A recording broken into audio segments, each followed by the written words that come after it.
seconds. Okay. Okay, great. We are stand by. Wow. Now we are live. Welcome once again today. This is Dar Setro, and I'm welcoming you to this wonderful podcast in which we shall be talking about matters that relate to the youth in Africa and the globe entirely. Tonight, we are not just talking the talk, but we are talking about looking through those that are actually walking the talk. Today, I have some guests in the house, and they are going to be exposing us to what they have been doing amidst youth in Africa. Specifically, large chunk of these youth are coming from Nigeria, whereas we have this little challenge globally based on numerous knowledge expansion and latest discovery and the likes of that. We have a challenge at hand in which we are beginning to ask ourselves this question: is it the traditional school that we should be focusing on, or the skill aspect of this youth developmental progress? Or is there any provision whereby we can have both synchronized together so that we can have those that are actually meant to be in the four walls of the academia to be there, while those that are not supposed to be in the formal traditional system of education to be somewhere else where they can actually be properly taken care of? Okay, today we are going to delve in. I'm going to have my guests introduce themselves before we go into the nitty gritty of our discussion today. So if you are joining us now, we want to say thank you for joining us. Don't forget to leave a like and share this video so that more people can get to see this podcast. Okay, now I have some interesting persons with me. Please, can we start with the lady in the house first, Madam Oluwakemi? Am I getting that? Did I get the pronunciation? Oluwatoba. Yes, that's right. Okay. Please, can you introduce yourself? Okay, Kemi Oluwatoba, a tutor, a researcher, and the executive administrator of Nehemiah Prodigy Foundation. Yeah. Okay. Let's ring a bell for you. Thank you. It's an honor having you here, and I will still come back to you. From the No problem. introduction, I have loads of questions for you. I thank God that you work with students. Am I right? You work Yes, with I do. students. So get ready for loads of questions from viewers and from myself. No Okay. problem. I think I heard that someone just coming in on the background. Before we go to Ambassador Joseph Adewale, let me just check. I think somebody just joined the back end of the studio. Okay, I have Mr. Emmanuel. Welcome on board, Mr. Emmanuel. Okay, I'm expecting Dr. Ojo on this stream tonight. Okay, Mr. Emmanuel, can you unmute yourself because we want to hear you? We want you to introduce Yes, yourself tonight. good evening, sir. My name is Emmanuel Adewale. Whoa. Okay. What do you I do? Okay. yes, I do a couple of things, but I'm on the Nehemiah Prodigy project, the NGO Nehemiah Prodigy. So I'm on the board, and we do both the called the operations and then the board activities as well. Oh, it's nice meeting with you, sir. Yes. Okay. Thank Now, you so much, sir. okay, sir. So let me ring a bell for you. You are welcome on board. Yeah. Thank you, sir. Okay. So, Thank you. Mr. Joseph, Ambassador Joseph, over to you now. brief introduction of yourself. All right, great. Thank you so much, Mr. Setro. You Yes, know, sir. I tried to message him, and I sent his name, and let me not, let me not talk about that funny. When he sent the correction back to me, I felt I felt like what's wrong with me? Apparently I was driving when I sent that message. So, Well, you know, that's why I stood out before I called Setro. I wanted to be sure I'm getting it right. So thank you for having me here and having my people. My name is Ambassador Joseph Olalua Dewole. I'm the president of the Nehemiah Protege Foundation. But we now, by means of our registration with the Corporate Affairs Commission, we are now JIF, meaning Joseph Adewale Youth Empowerment Foundation, because the government refused to give us the name Nehemiah Protege when we were registering. But because within the educational framework in Lagos State, Nehemiah Protege Foundation have become a household name, it was not easy for us to dump that name. So that's why in every of our publicity materials and profiles, you will always see Nehemiah Protege Foundation, um, now known as Joseph Adebole Youth Empowerment Foundation. And by the way, Mr. Emmanuel Adebole is also an educator. He's an erudite educator too. He's an authority as well as a preacher. He's a pastor, right? whoa.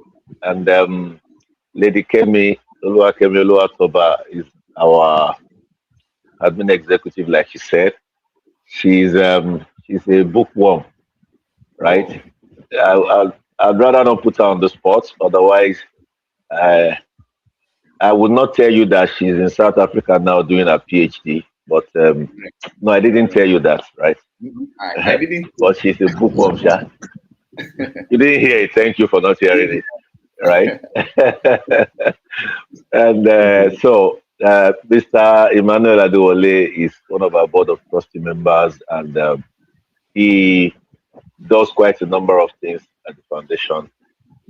And when there is an aspect of our works where we bring in religion, on the larger scale, we don't do religion because it's a secular space that we cover. We go to all the schools in Lagos State where in a typical school setting, you have Christians, Muslims, some traditional worshippers. So we keep it that way.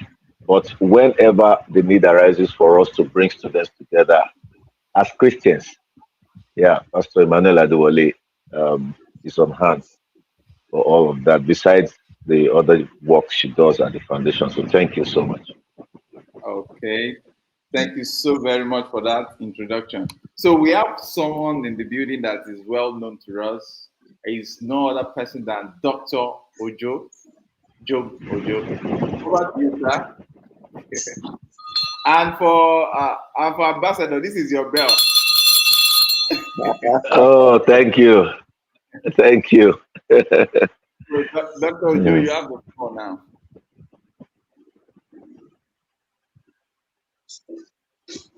Okay.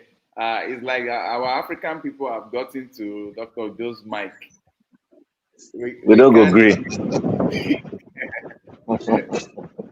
Okay. Kindly try to. I think you are muted already. Maybe your connection is just what you need to check on. Okay, we'll get back to you, but let's quickly start because we just have roughly an hour on today's podcast. Now, with, Great. with respect to the topic of today,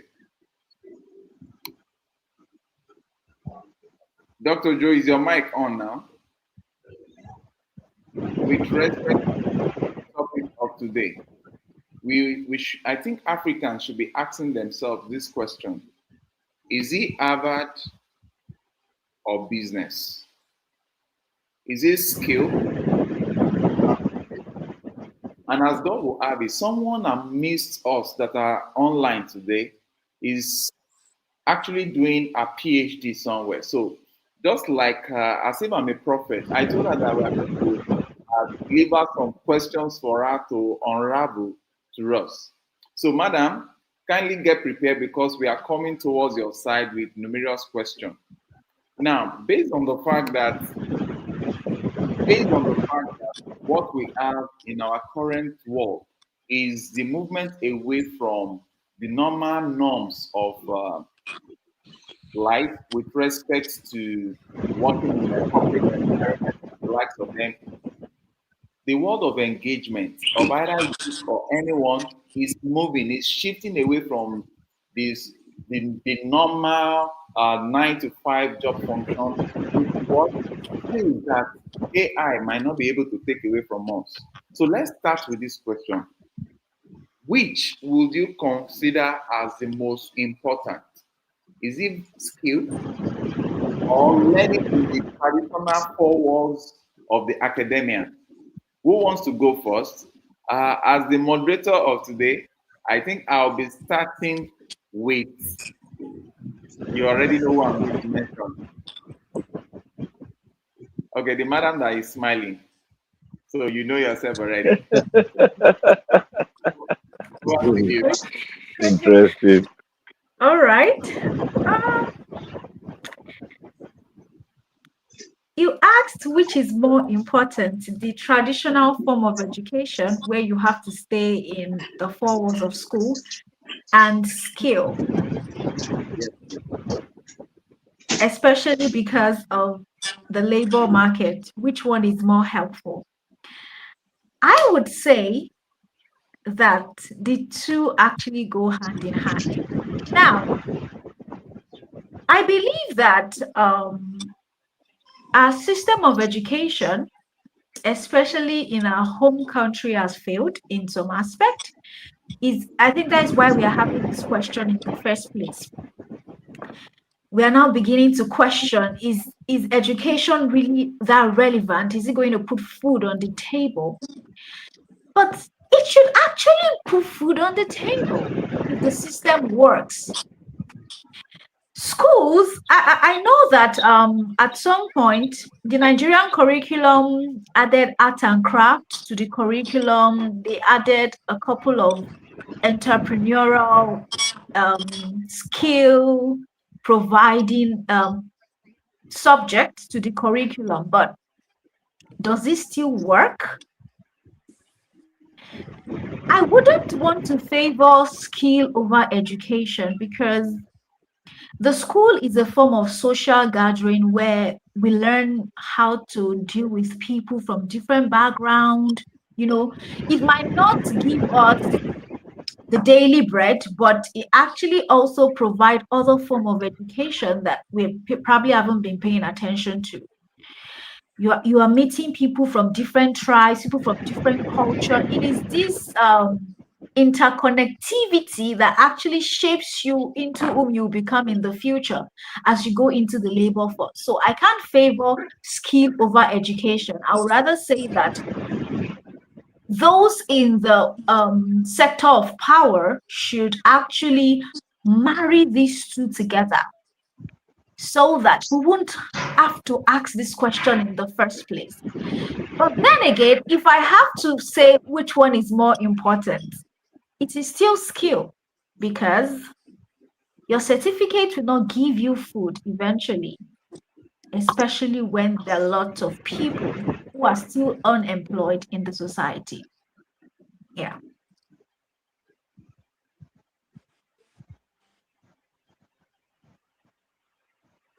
You're Your mic is muted. muted. You're muted.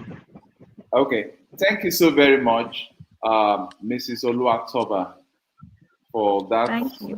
powerful rendition. But let me put it to you in this court of law that what you have said that that school is actually needed. Are you trying to tell me that when you go for skills, are you not going to meet people there? Are you not going to still interact with people there? Are people from other background not coming in? Okay, so I get your point, but skill is monotonous in this sense.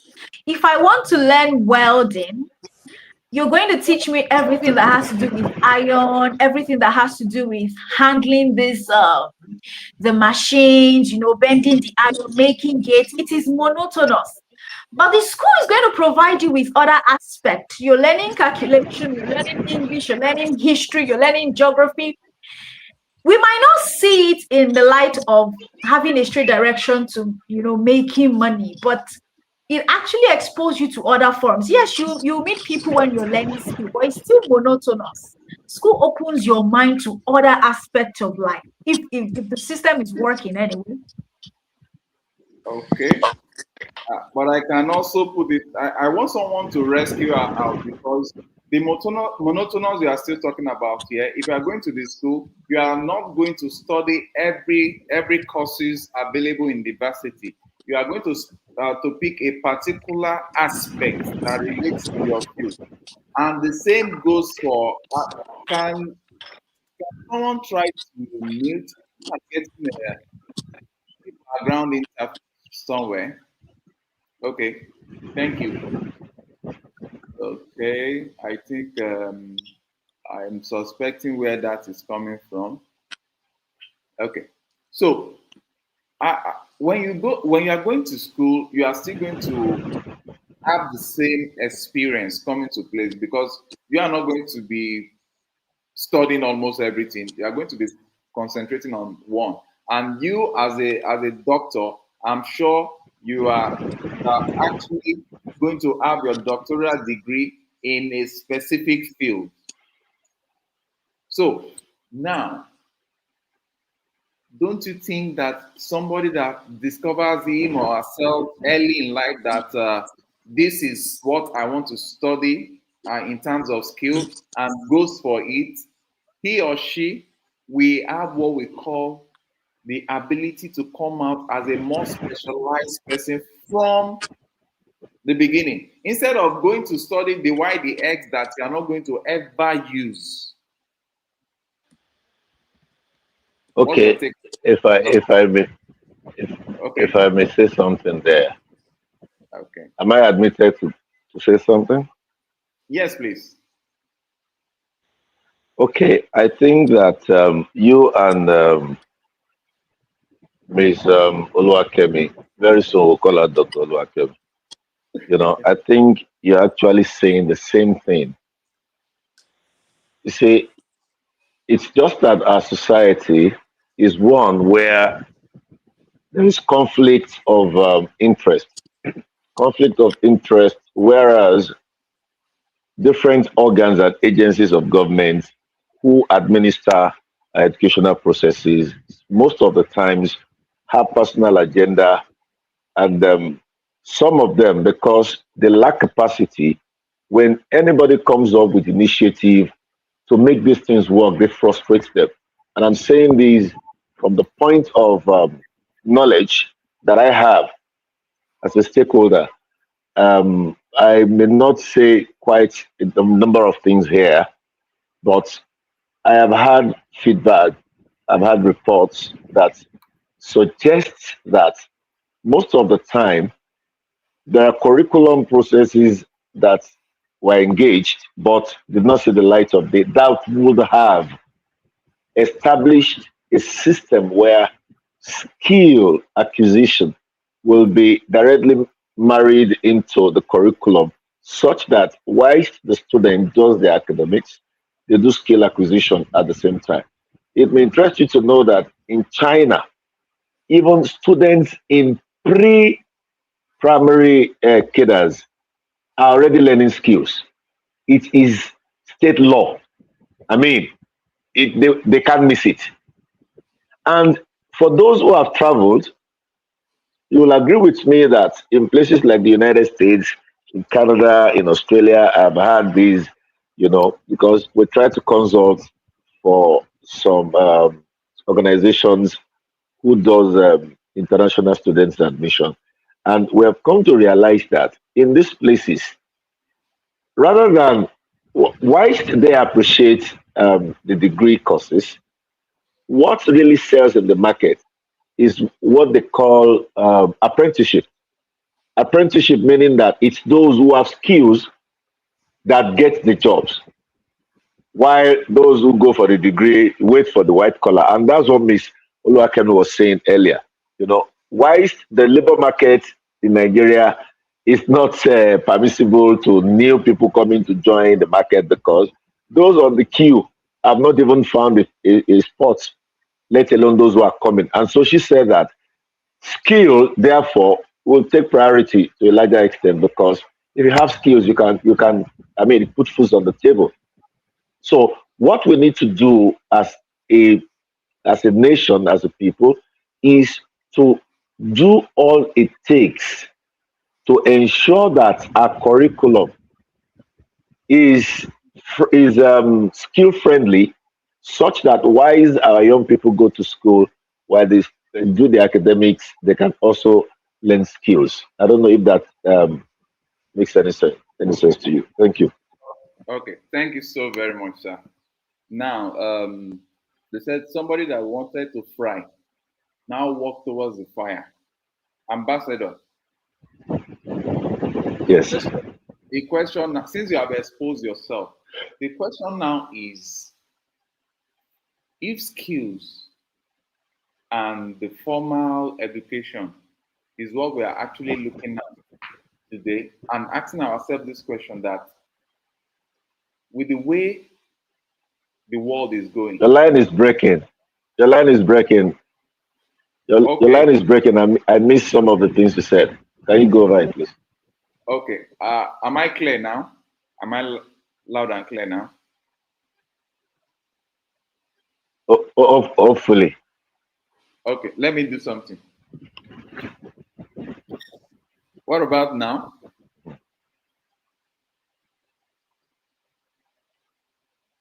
Yeah, Can when you get talking, okay. we will know. Okay. So the question now is, It's still breaking, but it's it's still breaking. How Can about you guys now? go hear? ahead. Can you Maybe hear it me, will be Mr. stable now. Victor? Okay. Okay. So the question now is, Yeah, Dr. Joe, we can hear you now, I think. Okay, great. okay, you've identified that there are challenges that needs to be fixed in this system, especially within the continent of Africa. In what way have you tried your own side of the pendulum in trying to fix some of this challenge through your foundation? Okay, great. I think I sent quite a number of footages to you from our archives. One of them was when I was on the panel at the Lagos State Educational Stakeholders Forum. Mr. Emmanuel, you can remember we were there together, right? Yes, yes, sir. We were there together. Oh, great, great. Now, at that forum, I particularly, because the Commissioner for Education was there, the Permanent Secretary, everybody that matters in education in Lagos, they were there. PESCOM, Quality Assurance, Last Verb, and all of that. And I was saying that, look, I've been to over 400 schools in Lagos, and being in the field like that, I have seen firsthand the reality of the fact that there are quite a number of supposed students who are in our schools that don't want to be there in the first place. They are there because, well, just go. One, two, government pays for everything. Three, there are quite a number of policies that are in place that suggest some level of politicizing of our educational system that allows for such people to be in school, but they don't have any business there, because they are the ones you will see that the teachers will chase from school opening to school closing every school day. They are either behind the fence throwing dice and gambling, or they have some alcohol in their pocket they need to hide somewhere to sip, or they are the ones chasing after girls, or they are the ones having interest in joining a cult. And They are the ones shooting troubles every other. So such people at that forum, I was saying that why don't we just let these guys move to the technical schools? Because these guys, after school hours, they don't even get back home. They go straight from school to where they are learning a skill. Some of them carpentry, mechanics, styling, barbing salon, and all of that. That's what these guys do. So while they are in school, they just constitute some form of nuisance. And all that they have in mind is let the school just ring the closing bell. They head to where they are learning the school because that's where they get some 2,000, some 5,000, and they believe they're already making money. They already have a life, you know. So on our part as the foundation and myself as an individual, we have been pushing for policies to address these issues, and oh, they are getting attention. I can tell you that. Okay. Okay. Thanks for that uh, explanation. But I put this question to you. Part of the videos you sent to me, I saw some level of debate and the likes. So, what actually are you trying to achieve with introducing debates and all the likes to this youth?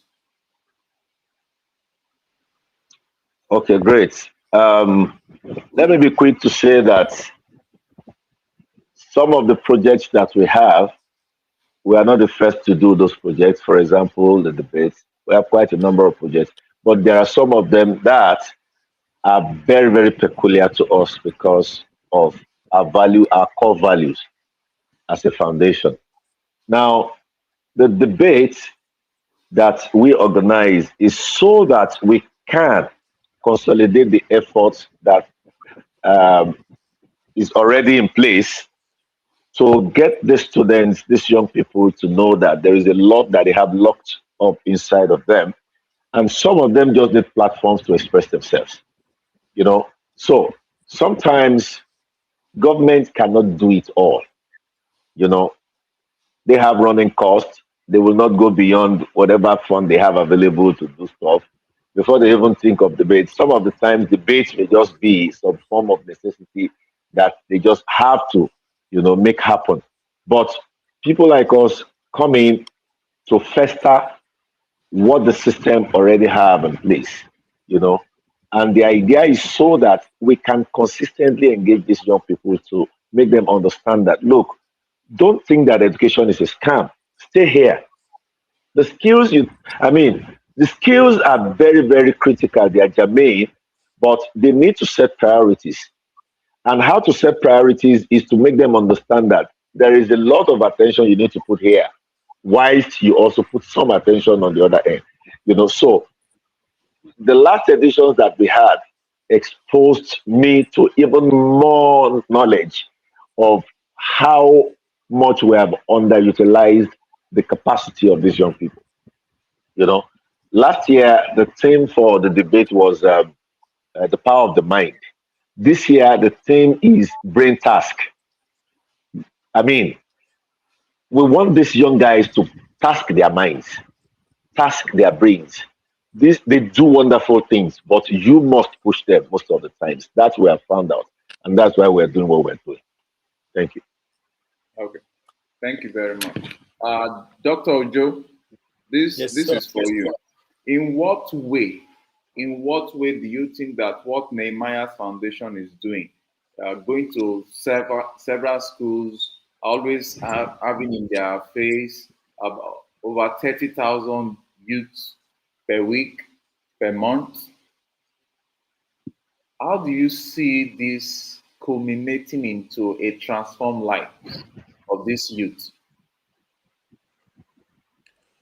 All right. Thank you so much. Um, so, looking at it from the leadership standpoint, we see that it's taking a lead to bring about educational literacy, to promote educational literacy among these young ones, among these youth. Like we can agree that at that age, when they are in the intermediate, middle school, high school, or what they call junior secondary school and senior secondary school in Nigeria over there, is a very significant age whereby if the youth are not properly mentored, are not properly guided, they can just miss it, right? And they can just make a huge mistake. And because of a lot of things that are going on around that part of the world, uh, lack of infrastructure, lack of technology to certain extent, especially within the public school where he's majoring at, right? Lack of exposure to, maybe to the international world to see what's going on.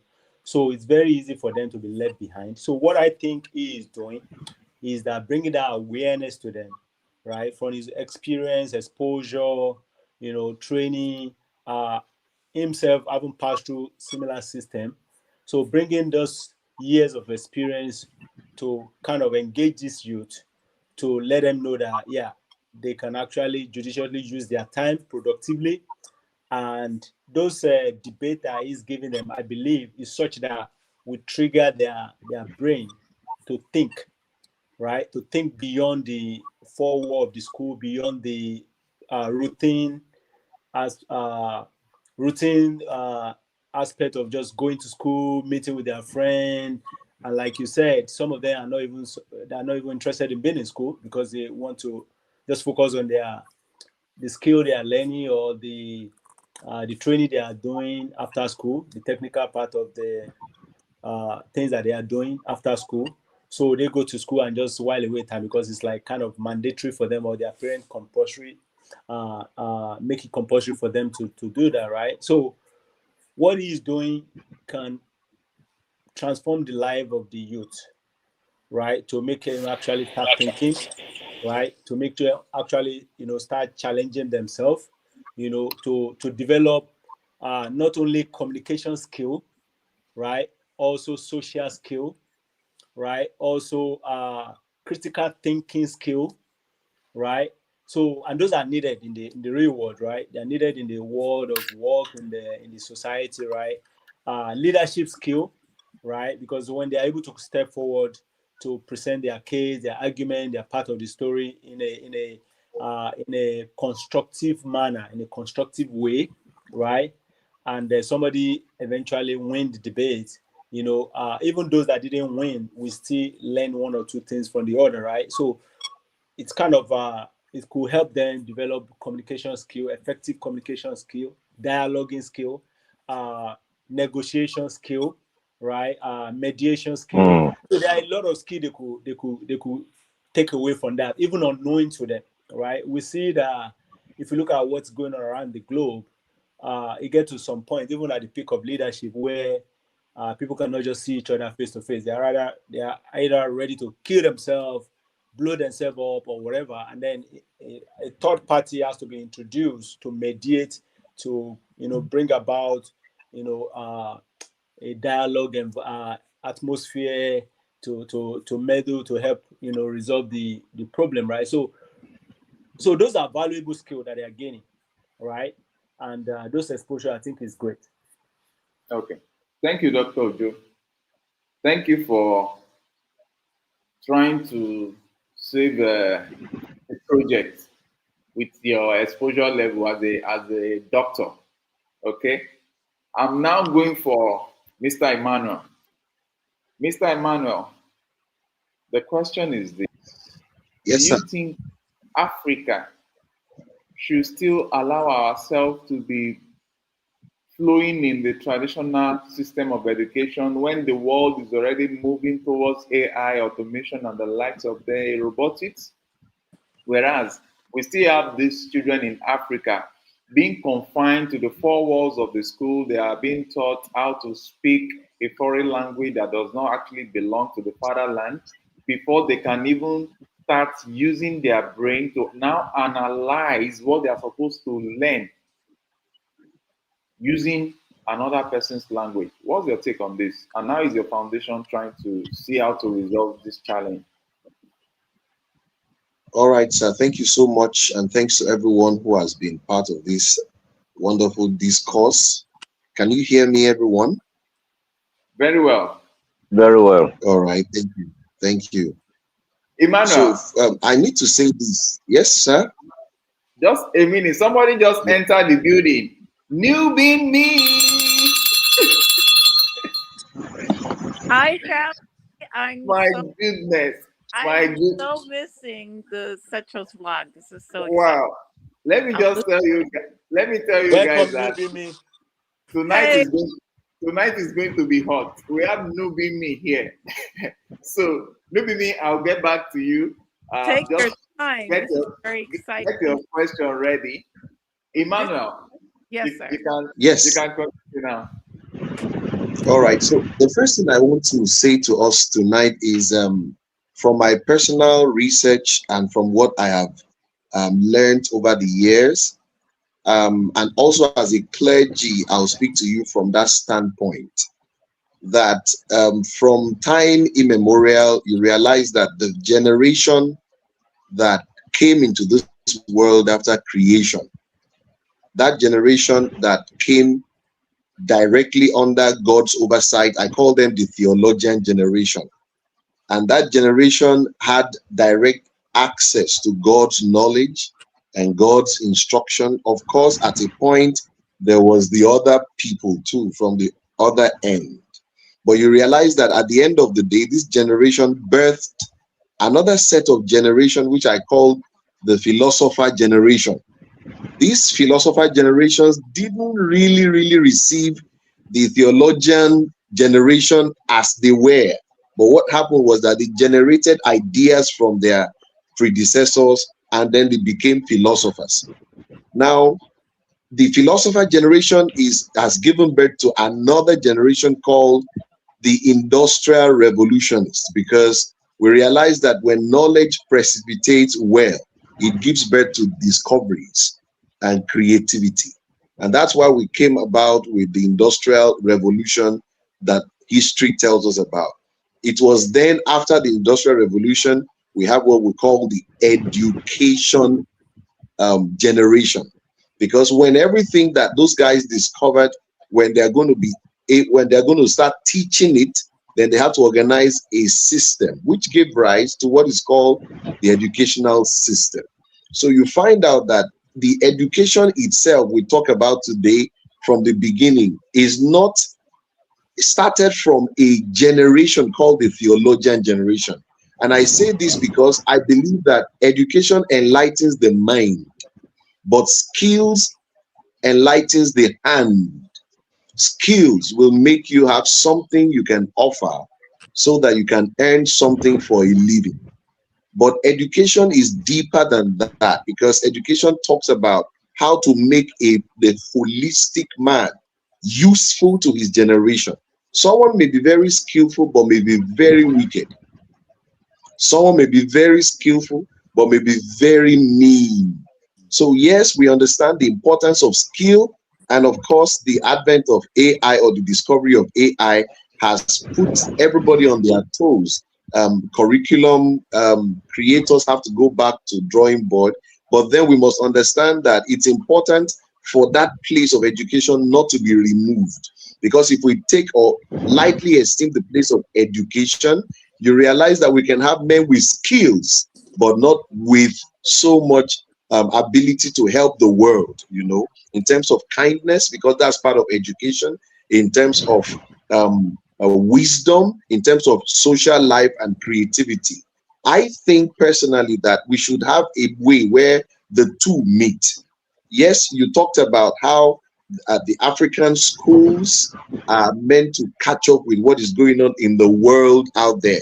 But we must never forget that, yes, skills are important, but pastoral life, pastoral reach out is also very important in the education sector. So I think personally that a blend of all these things are needed. And that's why those who are at the helm of affair need to work, get their acts together so that the two are being released at the same time, so that there's a blend created. And for how we are doing what we are doing in terms of our responsibility at Nehemiah Prodigy, basically our responsibility is to remind those students who they are, because sometimes we feel like we're we are missing in the scene when nobody comes to us and tells us how much they value us. And that's what we go there to do, to tell them you are important, your value is great, so do not trade it for any other thing. I don't know whether I'm making point with what I'm saying, but I believe this has wrapped up everything we have done so far in the Nehemiah process. Okay. Uh, Thank you, sir. let me just quickly ask this question, Ambassador. How did you get your team?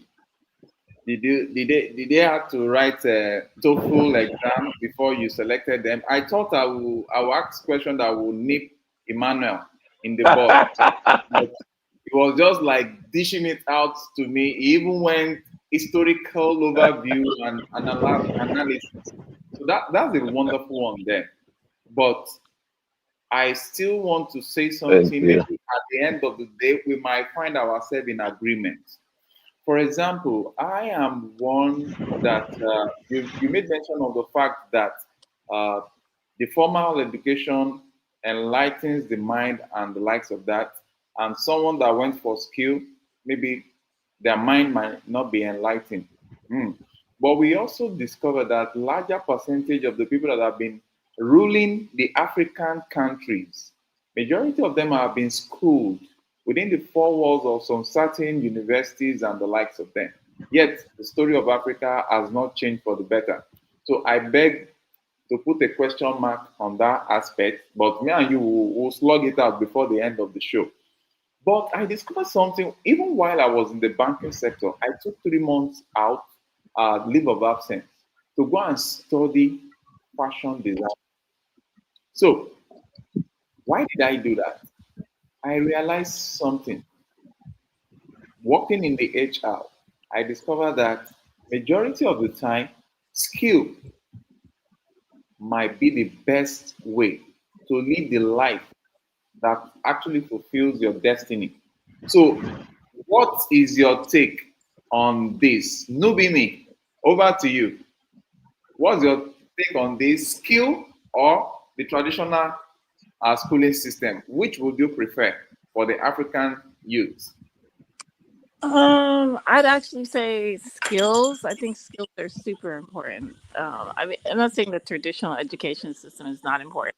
I think it's educational system is important, especially if you're teaching critical thinking skills. You feel me? Especially that I think critical thinking skills are muy important. Can you stop that, sweetie? Yeah, so skills I think is a very essential currently. And just looking at what's happening with AI. Actually, I woke up this morning thinking about AI. So ironic, thinking, what are we gonna do when all this water is consumed? Hasn't anybody thought about like how much AI takes water, and have they thought about recycling that water? Because right now everything's AI, and it just seems like everybody and their mama's using it, idiots and intellectuals alike. So that it's just kind of disheartening to think that the next generation. Has anybody ever seen the movie Idiocracy? No, I Okay, should there I was a should go and see it up to now. yeah, there's a movie that they made back in 2000, and it was called Idiocracy, and it talked about how the Western world was gonna be dumb like everybody and their mother. And just the basic skills, basic reading. So I really think that's where we're heading, like right now, and I don't think Africa should definitely be heading in that direction. I think books, education, learning from the ones in the past. Again, the traditional educational system, the traditional educational system, I think, is copied from the West. I think we got to get non-traditional with the skills and critical thinking and saving our books, because it just seems like they want to like get books out of the way. I mean, people are writing books via AI. AI is books, so I'm just really concerned about it. Not saying that I haven't used AI to make things faster for myself, um, but it's still for our organization. Um, but it is still kind of cheating, And if you don't have your own thoughts, uh, then the AI is going to think for you, and I don't think that's not healthy. That'll make your brain atrophied. I think our whole brain, especially here in the West, is getting atrophied and people are getting lazy. So um, skills are important. The skill of learning how to write, the skill of reading, the skill of critical thinking, the skill of using our hands, skill of being out there in the farm. Because when the electricity goes out, then what are we gonna do? What are we gonna do when there's no electricity and God forbid the water scarcity? Those skills are important. Okay, thank you so very much, Nubin. Can I can I Ah, can I contribute a okay, little bit? okay, Dr. Joe. Yeah. So Nubin has said it very clearly, and I think I agree with her. So the thing is that with Africa, right? Uh, we need to get to the point whereby whenever anything or whatever is brought to us, we actually dissect it, analyze it, and pick the one that kind of is good and useful to us, right? Without completely just disregarding what we have, right, and just embracing what is introduced to us for whatever reason, right? So that's kind of what I think has been the challenge over the many generations or many centuries, right? With Africa and some other parts of the world also. So Western education is very good, of course. I love it. But if we look at history, we know that even before Western education, there has been a lot of ways that Africans have been educating their society, right? Uh, we know that they usually use apprenticeship, right? Use storytelling, passing practical skill from generation to generation, right? So if your father was a carpenter, you will definitely be good at carpentry, regardless of what you do. In addition to that, right? So storytelling, teaching of values, cultural values, social responsibility, right? Apprenticeship, all those, community-based way of teaching and educating the society. And they were doing well. Of course, maybe they are not moving as fast as they should because of, lack of technology and lack of exposure to other way, right? So instead of just throwing those away, right, and embracing the Western education completely, I think the Western education should have been addition to the normal education that they have always been uh, using in the past, right?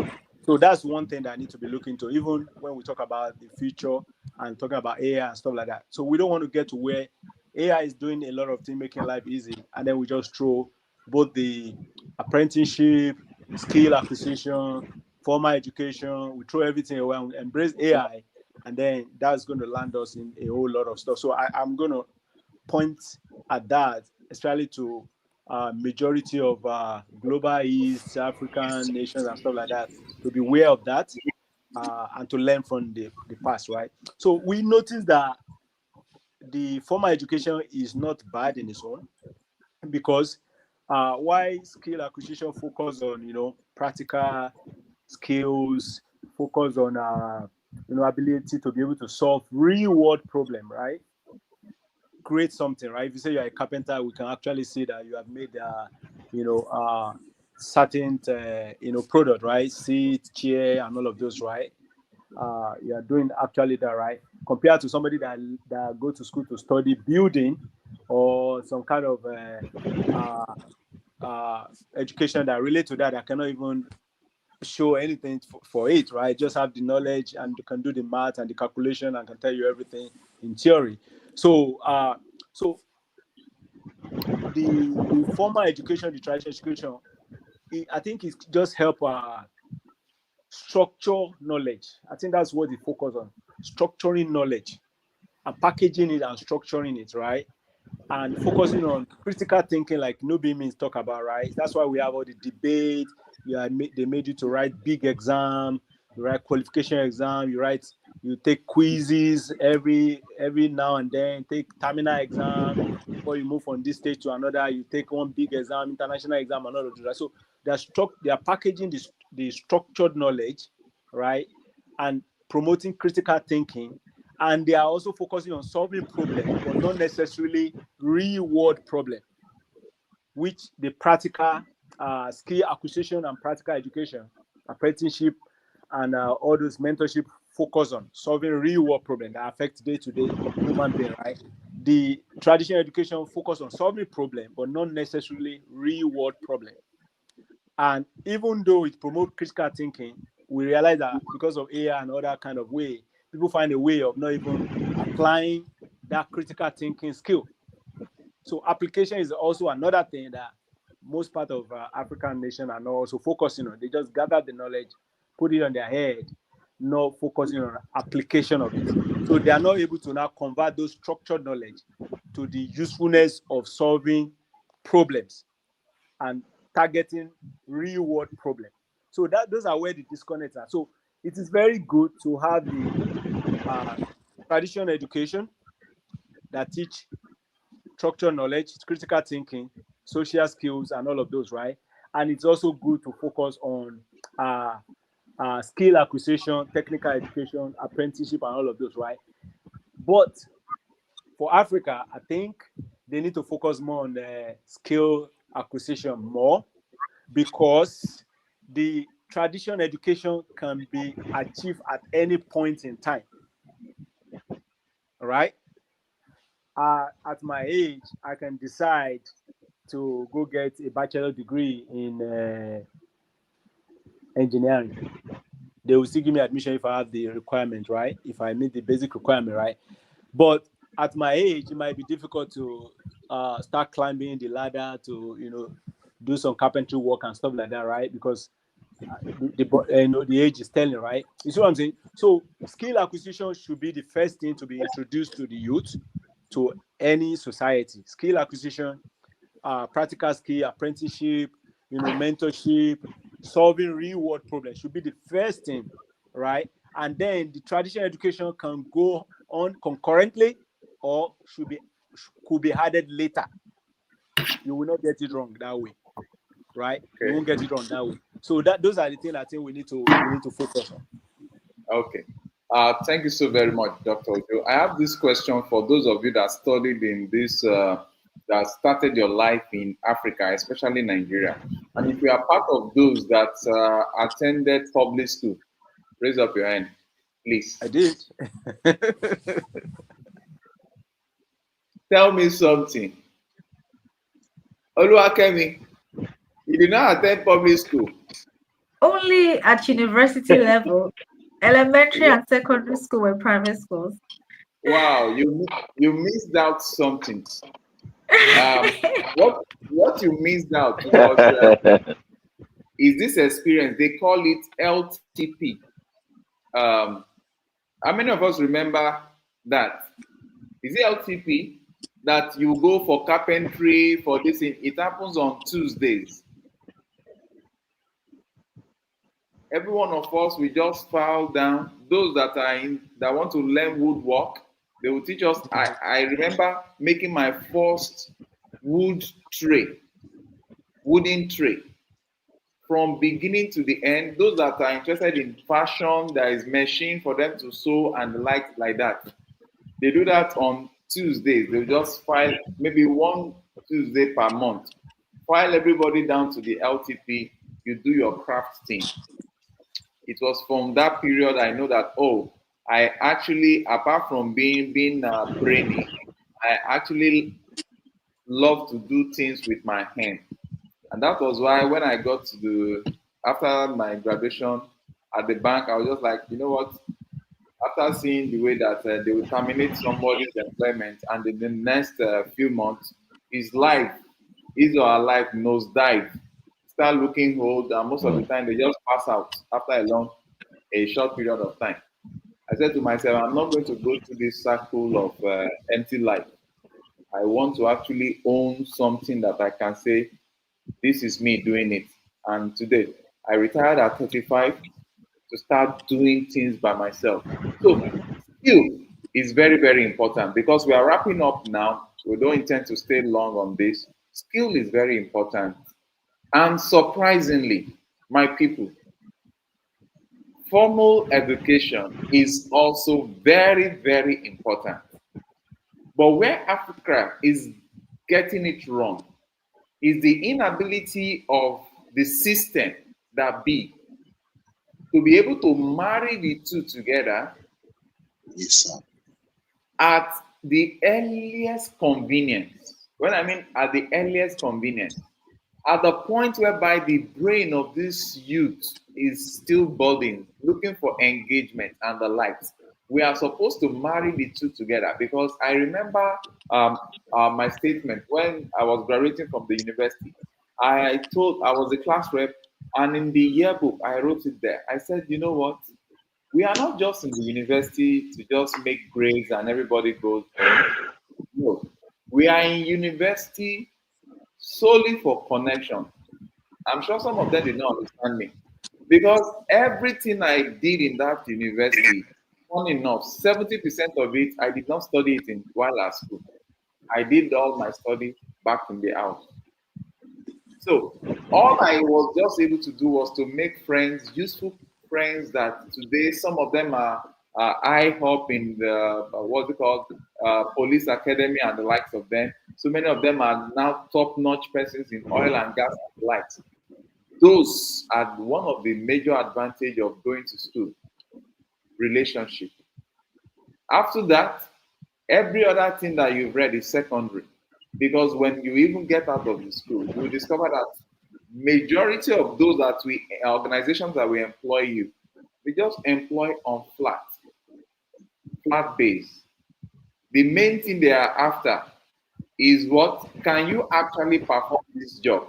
And for you to perform the job, the excel that you were never taught in school is what you are going to be slugging it out with, not the y, the x, applied econometrics, applied statistics, and what have you. No, it's the skill, the presentation skill, the communication skill, ability to write a memo intelligently.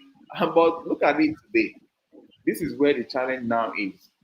Presently, the memos, the drafting, the speech, everything is now automated. So what happens to you that you have spent all your life being educated without learning a skill? Those are the ones that AI is their prayer point now. They are asking AI to die. But let me tell you, AI is not dying. So today, that is why we are bringing this foundation. Some of you are surprised that, how can the Setros be bringing another foundation to come and talk about what they are doing? We embarked on our own research and we found out that Nehemiah Foundation has been doing something worthy of interest, worthy of note. They have been going to schools, and surprisingly, I can tell you that they've gone to large chunk of schools within Lagos alone. Lagos is just one state out of how many states in Nigeria? And they've gone to over 400 schools. And majority of these schools are not just mushroom schools, they are public schools that you have hundreds, thousands of students there. And on weekly basis. Can I shock you? Can I shock you on something? Sorry. Okay, sir. In Lagos State, there are 6 education districts. All right. Now, each of the districts have minimum of 100 schools under them. In recent times, it has risen to between 105 and 115 schools per district. And in the last 4 years, we are just covering only 3 districts. We are covering the third district now to about say 60% of the number of schools under the district. That's education district 2. We have covered district 1, we have covered district 6, we are just covering district 2, you know, and each of the districts are distributed amongst 3 zones. So when you look at all of these, it tells you how much work there is and the population that we have in Lagos. And we're talking about the population of young people, of teenagers, you know, that's huge. It's a lot, you know. And that is why when it comes to collaborations like these, seeing how we can scale what we are already doing to reach more, I get a lot of calls from other zones and other districts to say, look, you are not bringing your projects to us. You are not, I will tell them, don't worry, it will get to you. These things comes at a cost, you know. We brought bicycles from the United Kingdom into Nigeria sometime last year, where we just distributed the second phase like less than 2 weeks ago. We brought the bicycles in to give to underserved students who travel to school, covering a distance between 5 and 10 kilometers. Most often, when they get to school, every school day, they're already tired because they mostly do trekking. The low income earners, they can't afford to give transport fare to their children. So those ones, they have to do the trekking. So we are able to identify them and give them bicycles so that they ride to school and ride back. Although we have a process in place. When they get to school, they park the bicycle. When they close, you ride it back home. It's not for neighborhood shenanigans. Just park it and all of that. We have monitoring parameters and all of that. So all of these things, it's a lot. It's a lot, and we are measuring the impact, and we are happy at the results we are getting. So I just wanted to make that input. Thank you. Okay. Now, talking about that bike stuff, when I saw your bike project and I saw bikes loaded in containers, I was like, somebody rescue my memory. What is happening here? I think that's one of the projects that you got very, very right. And kudos to you. We give you your bell on that. That's a very nice one. Because if we continue to wait for the federal government, we go wait tire because the government alone cannot handle Ah, all this. yeah, you're right. So we need to Mm. some of us that are still thinking out of love for the country, we need to think outside the box to see how we can bring succor to these young child that are actually the future of tomorrow. Though you and I know that the youths in Nigeria start at 65. That's a story for another day. But now, now the angle I'm looking at it is this. Since which was partly what we talked about, and that was what brought in the topic of today: skill and formal education. That is why we like the sky is wide enough for every one of us to zoom in and be impactful. So we coming together to form a synergy whereby you undo the aspect that relates to the academic and all the like that you've been doing. But we at Cetro's Foundation, our calling is majorly okay. No is here. Our calling is majorly skill related. Skill, where we've been going to numerous underserved uh, geographical locations and the likes to go, and we just bump into some villages and ask them what do you actually want to learn? What do you like doing? And you'll be surprised. Some of these children that they are forcing down to school and forcing academic down their throat, some of them are interested in skills. So whenever you go out for some of these your outreaches, because the number you are pulling is very scary. So let me state it clearly. We try Hmm. our best to select some out of the numbers because you are dealing with thousands here. We will select some out of them Hmm. and then we'll sponsor their training in numerous crafts that they are interested in. So that's how we want to partner with you so that you continue to do what you are doing. But you see all those ones that are not actually ready for the four walls of the school. They're not even thinking of the university. Some of them just want to get a secondary school certificate and just continue with their craft. those ones, once you're able to identify the serious one is them, don't worry, just push them over Some towards. of them don't even want the certificate. I get Oh, feedback from schools. They will tell you many of them won't even come back for testimonials or for certificates. you can imagine that. You know, some This, of them are waiting for WAEC to finish, and then they will do that nonsense to do with marking. They wow, come wearing white t-shirts, and then they are writing stuff and pressing themselves and wow. throwing the community into chaos and all of that. That's what some of them are waiting for. After that day, they Hmm, don't have it. They are not coming back for anything. my goodness, my goodness. So, So don't worry, we will push them to you. We will push okay. them to you. So, what we just need to help us filter the ones that are very, very serious with such skill. For example, New Bimi can tell you some stories. Dr. Joe also can tell you some stories. We went deep down into Makoko during one of our exploration. Mhm. We discovered a young chap that was building a two-story building on top of the water. As we speak with you, that same day that we met that guy, he has been with his boss for years. The parent could not even pay for his graduation. We Mm. made payment that same day. We arranged for his graduation. We bought him all the startup tools and the like. Is on our archive. And today, Oh, that guy really? is traveling around Africa, Mm. constructing and That's what it.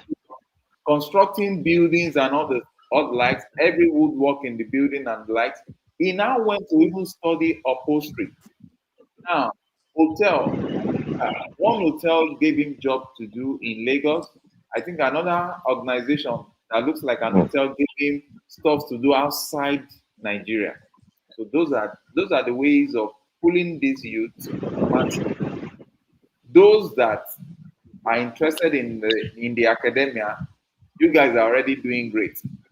Mind you, once we are done with today's live stream, I'm going to play videos of what Nehemiah Foundation has been doing. This when I saw videos, I was tired. They have evidence of what they have been doing back to back. And I must say that you guys have really, really tried. The only Thank you. addition and the only additional question I would like to ask is, what are you doing with respect uh, to inculcating AI exposure to these youths? Let's have that. Okay. What we are doing in that regard is controlled because we don't do classrooms with them. There are teachers employed by the government to do all of that. Unless we organize boot camps, fellowships, or special programs where we expose them to these things. But can I tell you, these children have all these things on their fingertips. Mr. Emmanuel can buttress what I'm saying in just a minute once I stop now. You see, these children have smartphones. One of the slogans that I've told them to put on our placards for the coming debate is that you have a smartphone in your hand. Are you smart? That's Whoa, one of the slogans. whoa. You have a smartphone in your hand, but are you smart? These children, you will be amazed at what they do with. Look, but I never fancied iPhone, but I was forced to get one. The office got me one sometime. I got back home, my children told me everything about iPhone. I was forced to ask them, did you buy one before? They know everything. Right. So when we talk about AI and how much these young chaps are exposed to it, I want to tell you, beyond any training we may want to give them, in fact, they will train you on AI. They know it. Some of them are using it for cybercrime already to tell you how much they know of it. However, what we need to do is to guide them. And we are designing programs. That's why we are bringing some into our mentorship hub. Dr. Ojo is playing a major role in all of that. So it's good that we are having this discussion so that we can articulate our minds as to what areas we need to inculcate into what we are already doing. Mr. Manda, you want to say something? Yes, I was talking about AI with some students last week, and the first thing they said is, "We already know." And I'm wondering, what do you know about AI?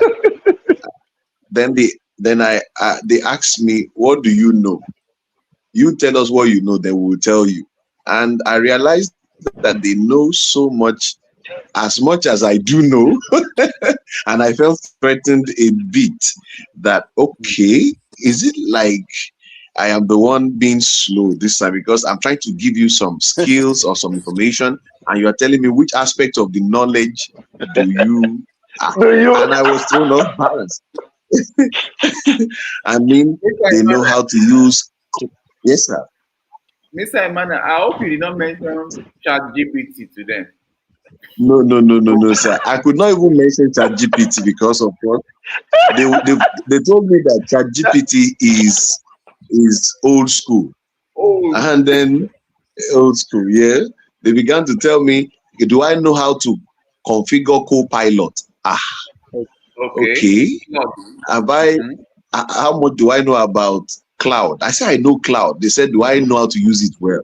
Ah, I realized that we Mm. need to go and not because we don't know, but now we need to really organize something that will help them have gainful use of this knowledge, because many of them now are trying to use it for cyber crime, as Ambassador Joseph just spoke about right now. But then to now bring it into organized body of knowledge that will lead to them doing something gainful, building applications, setting up websites, creating all kinds of, these APIs that will help them to be able to use a couple of other tools on the website. Those are the next phase of our engagement with them. But that knowledge, they have it. I can tell you that for free. That's a good one. No being me. I Are you there? I Okay. definitely know what Dr. Emmanuel is talking about because they're like ChatGPT, Claude, Perplexity. They telling me stuff that I'm like, what? Deep think. Like what's going on? I'm a little slow myself. I'm like, wow, it's like the DNA was put in them, like the AI generation. I'm like, Yes, exactly. Yes.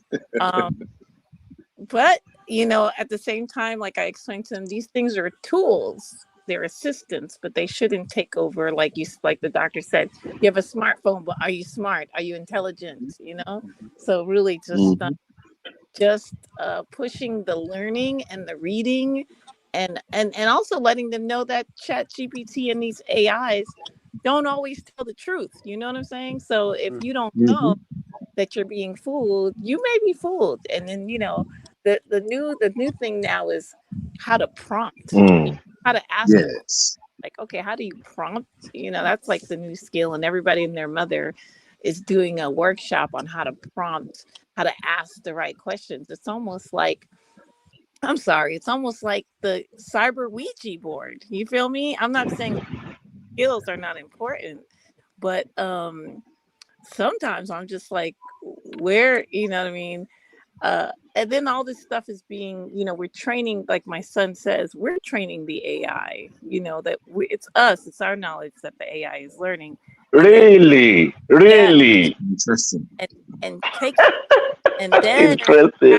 categorizing it. My son, which, what I love about this generation, I don't know if it's in this United States or something, or in the West, but a lot of the new generation, I would say maybe in high school, junior high school, they're not really fond. They know how to use AI, but they don't really like the fact they don't, in terms of the artists and the creative people and the musicians, they're really not fond of what's happening with the AI revolution. So it's kind of perplexing. There's some youth who like the old school, and I think we have to Mm.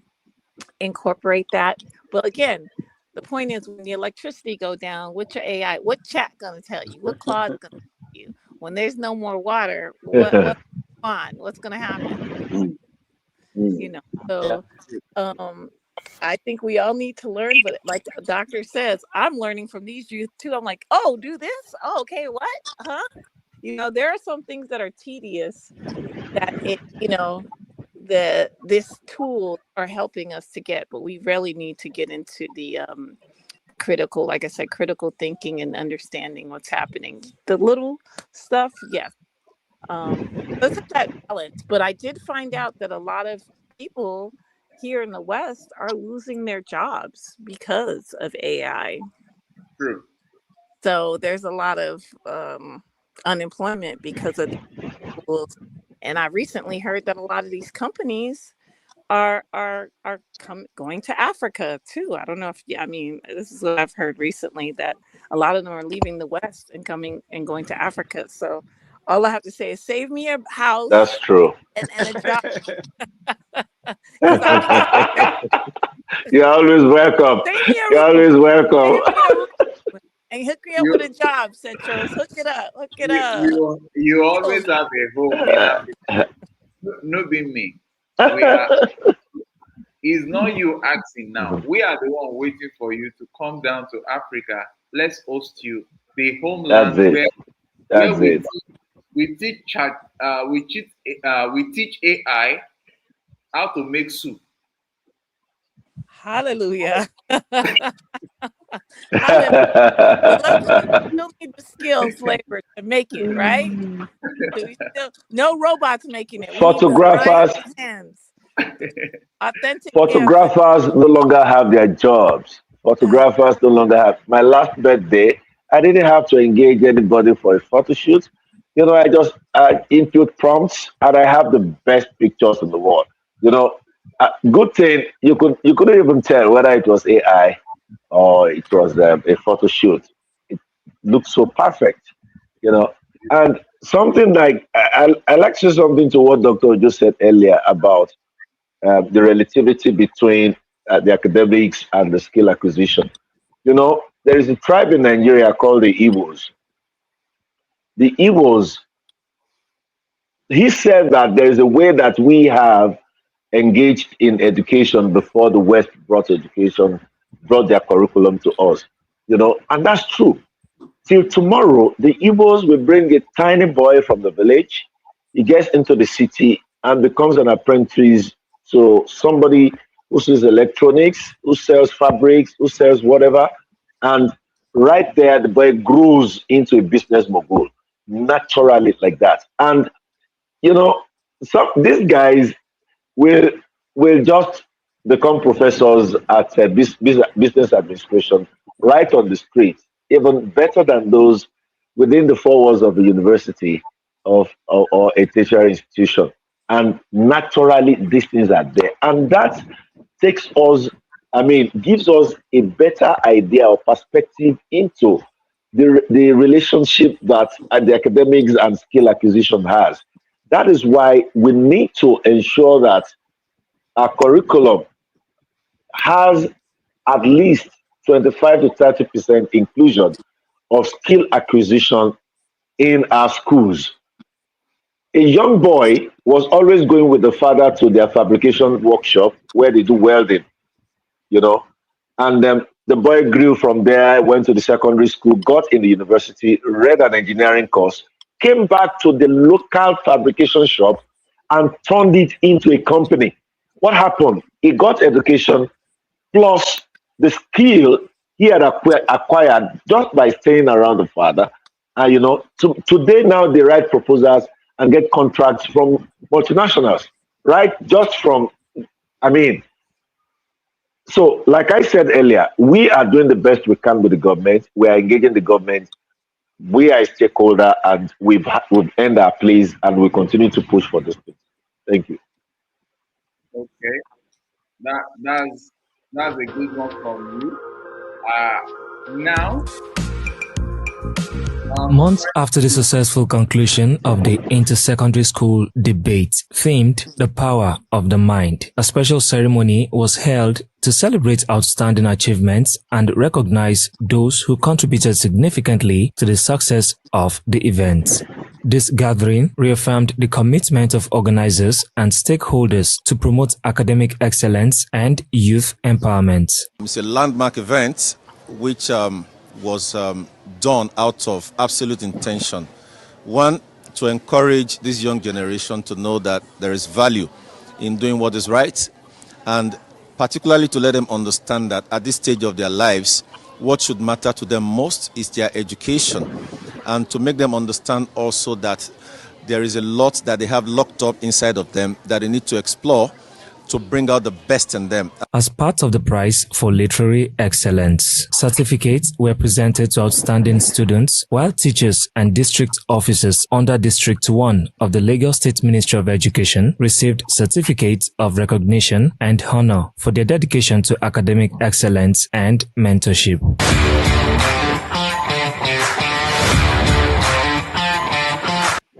Okay, sorry for bringing that in abruptly.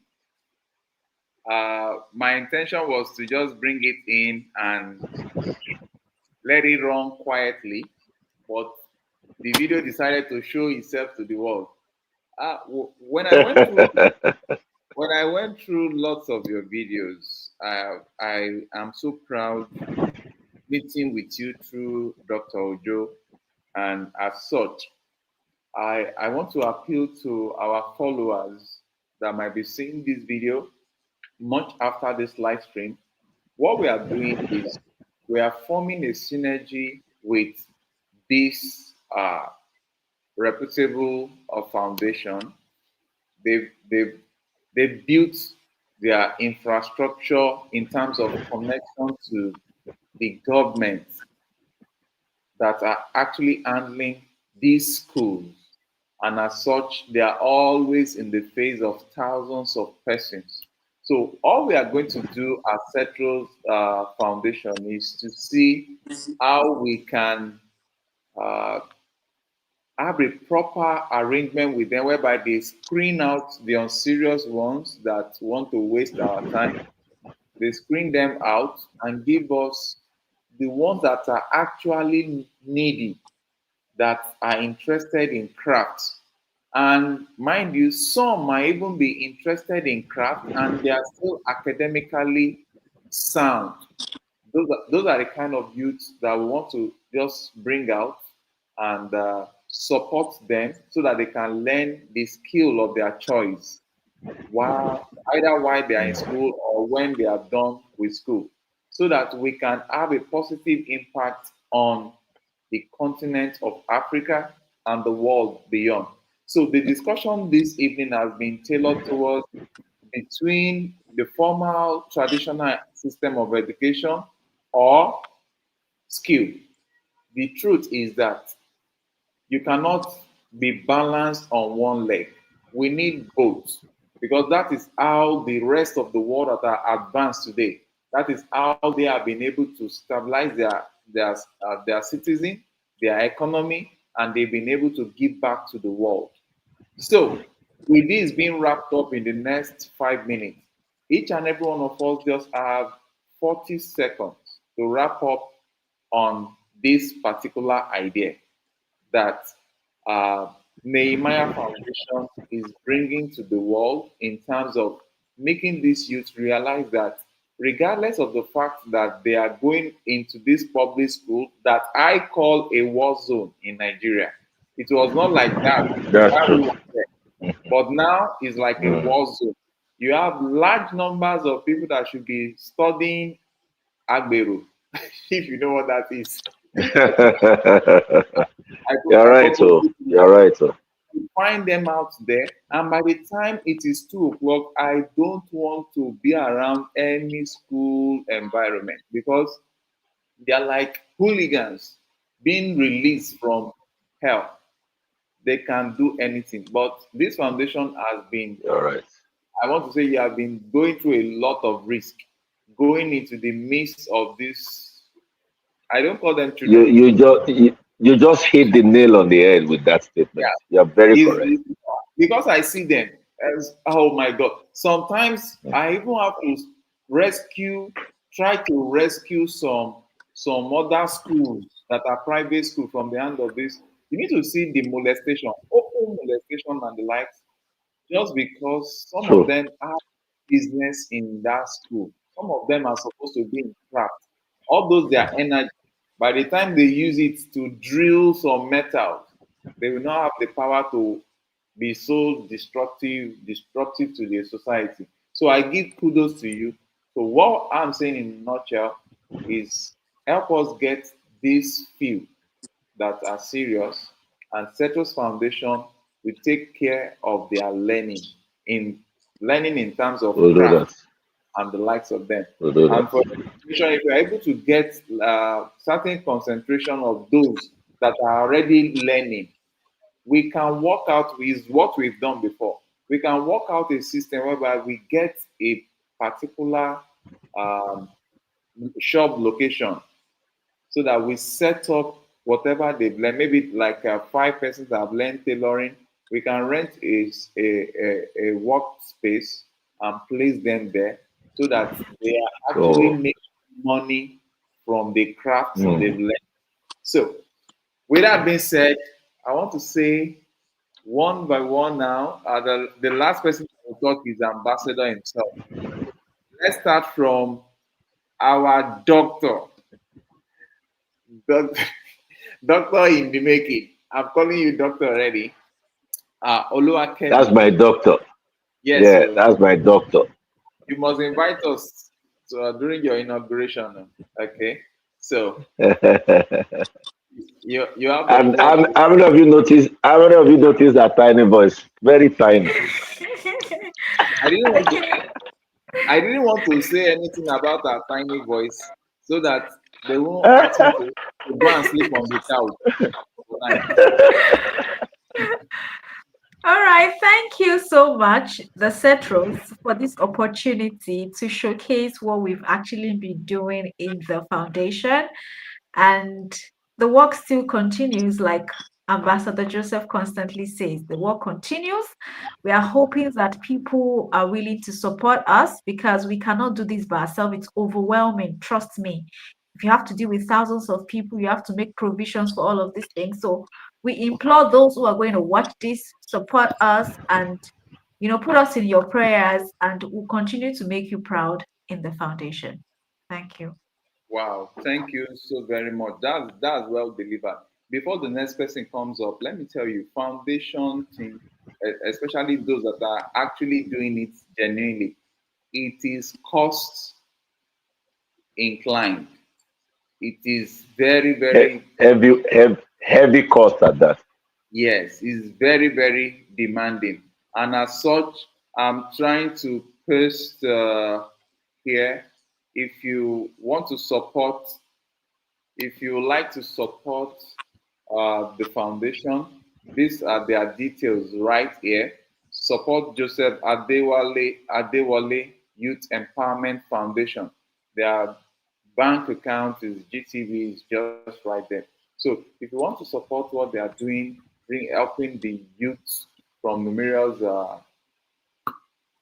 location in Africa, Nigeria to be precise for now, because I believe that by the time you are doing much, we will soon be exporting you to the rest of the African countries so that you can rescue more youths. So please support them. We have Gladly. nothing to lose. Gladly. We have not, we have nothing to lose raising each other's shoulder up so that we can actually affect this youth. When I was talking with him, he mentioned something. He said, if I don't help those youth will constitute a problem for my children in the future. And that's actually right. Mhm. So, um, next person is Emmanuel. Emmanuel, over to you. Are you sure he's still here? Ah, is Emmanuel gone? I think the Okay, network Yankee. he has a network issue. Okay, over to you, Mm. Dr. Ojo. All right. Thank you, Nehemiah Foundation. I think you guys are doing very outstandingly. You guys are doing awesome, right? Give kudos to you for all you're doing. Of course, helping the youth is actually helping ourselves. Why? Because they are the future of tomorrow. right? And the more help, the more exposure, the more access, the more support we give to them, we're actually helping our future as well. So I give kudos to you guys what you are doing, and I understand that it's very cost inclined, which is why we are here, which is why we have been supporting you. We'll continue to support you. Definitely, we implore everyone listening to this, or anyone that will listen to this eventually, to put in mind to support this kind of foundation that is taking care of the youth. The problem of one society is the problem of every other society. If we have a lot of people trying to escape from Africa, from the Asia, trying to go to America, UK is tightening their border, Europe is like, closing their border and everything. Why? Is because they saw opportunity there. They see greener pasture there. They see that maybe they can get something better over at the other side of the ocean. That's why they want to go. But if we empower them and we create an environment that is conducive and encouraging for them, I think nobody will think about going to other place. They will stay where they are and enjoy their life, right? So it's a good thing to support the youth. It's a good thing to support this foundation. Uplink Sojo, I've been supporting them. We'll continue to do that. Uh, Yeah. uh, we'll continue to provide mentorship for those youth out there in whatever capacity. Skill acquisition is very important, like Cetros has said. At the same time, traditional education is also very, very important. Both has to balance. Both have to be merged together. And the earlier it is done, the better, right? So we give kudos to you. We said continue to do what you are doing. You're on the right path. Uh, Thank you to you for what you are doing on your team. Don't get weary. Be encouraged, and help will come very soon. More help will come. Thank you. Okay, thank you so very much, Dr. Ojo. Now we move over to, I love that part. Help will come very soon.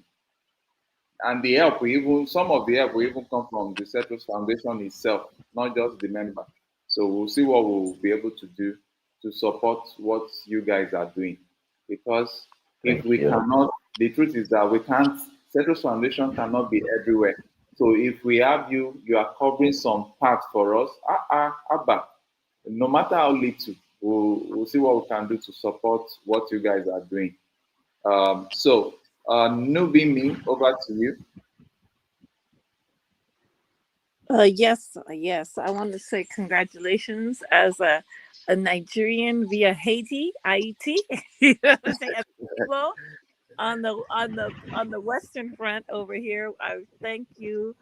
This partnership with the foundations are very important. And I know that the works that you guys are doing will definitely extend over here. Don't forget your family in the Caribbean as the youth learn like both, right brain and left brain knowledge. Also, let's not get the very important emotional, spiritual, and mental health awareness. That is a very important skill. I think that's where the art can come in and expression to help. And we don't want to be a carbon copy of the West, as you can see what has Mm. happened. We want to be better than, and it is scriptural. It is the prophecy. So Africa is the future for the world and the healing of the world. And so we need to look at how the world messed up and how Africa is going to make it better for us, and especially in Nigeria. So we're very excited about this partnership. And thank you so much for all your hard work, everybody's hard Thank work. you. Forward to it um, helping the world. And again, big up, much love are your Haitian Haitian family and the ones who are stuck here in the West. Give thanks. Thank Thank you you. so Thank you so very much, Nubimi. And Dr. Joe, do you know that Nubimi has been doing some great work out there in the United States? I've been seeing some of our videos of events that she's been hosting youth, different level of community gathering and the likes of them. Nubimi, you and I need to find time out to to talk so that we can bring up what you are doing over there in the United States. We need to dedicate a day to showcase. I was glued when I was going through what you guys were doing there, to the extent that I was like, are these people still in the United States, or they are somewhere in Africa? I saw the African nation drums and the dance culture, and I was like, what? I can't even Wow. dance, and I'm in Also, Nigeria. So Thank please, God. Thank we need you. we need to sit down. Thank God that we are fully back now.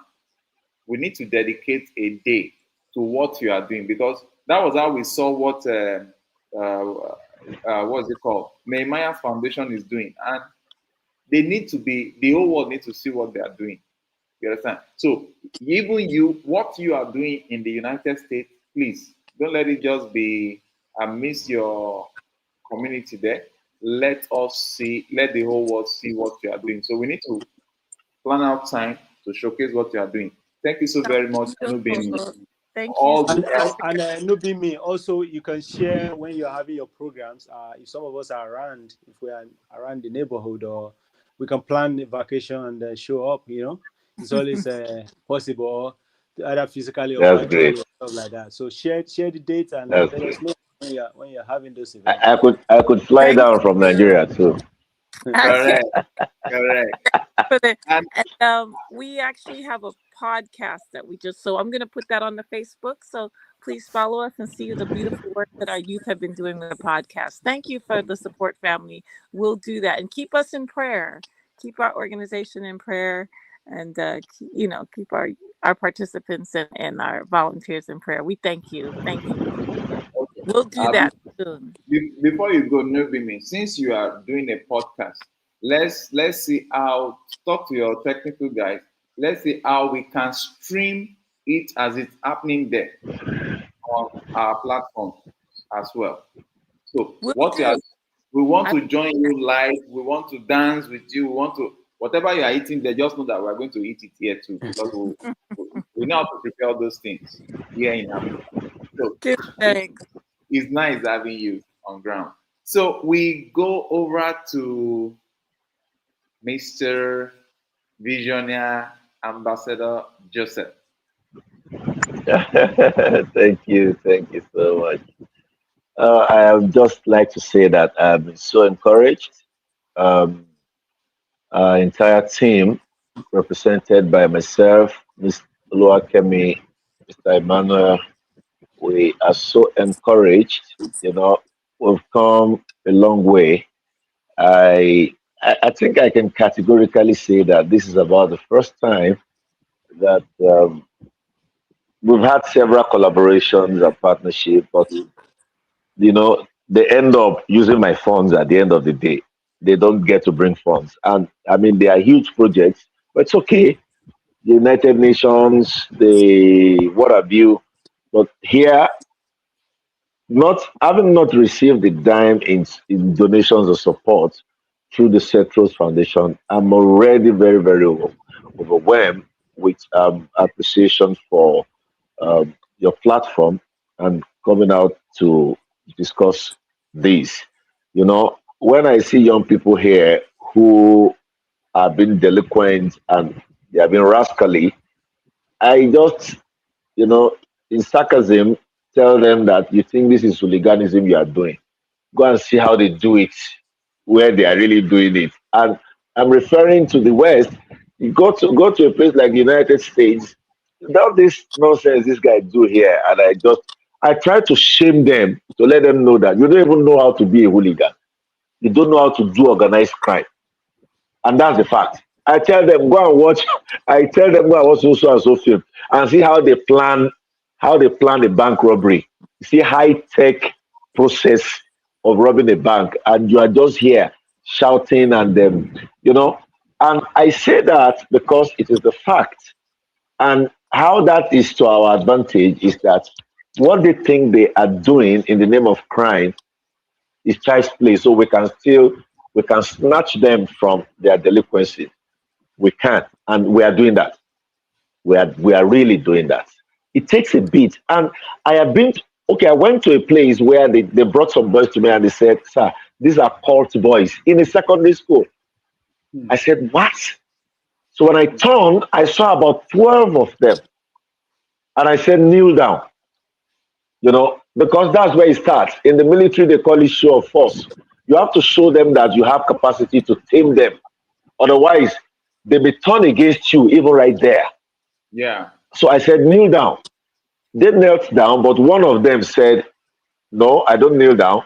I'm a herbalist. Anybody that tells me to kneel down will not last 7 days. He will die. When he said that, I turned in his direction. He was actually taller. I'm tall. This young man was taller than I am. And you know what? I loaded him a heavy slap. When I did that, in a blink, I saw he was already kneeling. I said, oh, so you could kneel down. Correct. Oh, so you could kneel down. So I took them under a tree and I had about 1 hour, 25 minutes with them. And when I finished, I said to them, I said, there is a room where only successful people can enter. I said, I'm very, very certain that in the nearest future, I will meet you guys in that room. And I said, if you believe you meet me in that room, give me a handshake. And they were struggling for my hand. Can you imagine? So 1 hour, 25 minutes brought transformation in their mind. It brought transformation in their mind. And about 2 weeks after, we went to walk around that neighborhood and I stopped by at the school. And I said, where is that my friend that is the herbalist? So they went to call him. And I told him, you said I wouldn't last 7 days. That's me here. That's flesh and blood. And I had to hug him and we laughed it over. Wow. I'm saying this just to say that unless some of us do these things, you won't even realize that it takes just a little effort to recover some of these guys from their path to destruction. We've been to places where when we finish with them, you see these young people, some in twos, some in threes, they will walk up to me where I stand, and they will say, sir, thank you so much. We promise you we'll make you proud. Another set will come and say, sir, we promise you we'll see you at the top. Sir, we promise you we'll put in the work. Sir, we promise you, and this and that. We go to some other places where I will tell them to give them pads to write, what would you like to become? Many of them, just like what you say you're doing. So I'm going to gather some of those data and just pass them to you. Okay. Some will say, I want to be an actor. I want to be a this. Some of them, out of their recklessness too, will write, I want to be a Yahoo. Please give me a laptop. Sorry. Please. Anyone that says he or she wants to be an actor, Yes. Beautiful. You know what I'm going to transform that person to? A content creator. Whoa. So I have a studio. If I have large number of them, when I say I mean I have my personal studio, and Cetros Foundation has its own studio. Oh, great. Where we can bring them in, maybe one day. All it will cost us is refreshment for that day, tea break, lunch that will make them happy. Yeah. We'll train them to create content. And they will actually create content before leaving the Cetro Foundation studio. And wow. We'll channel for them.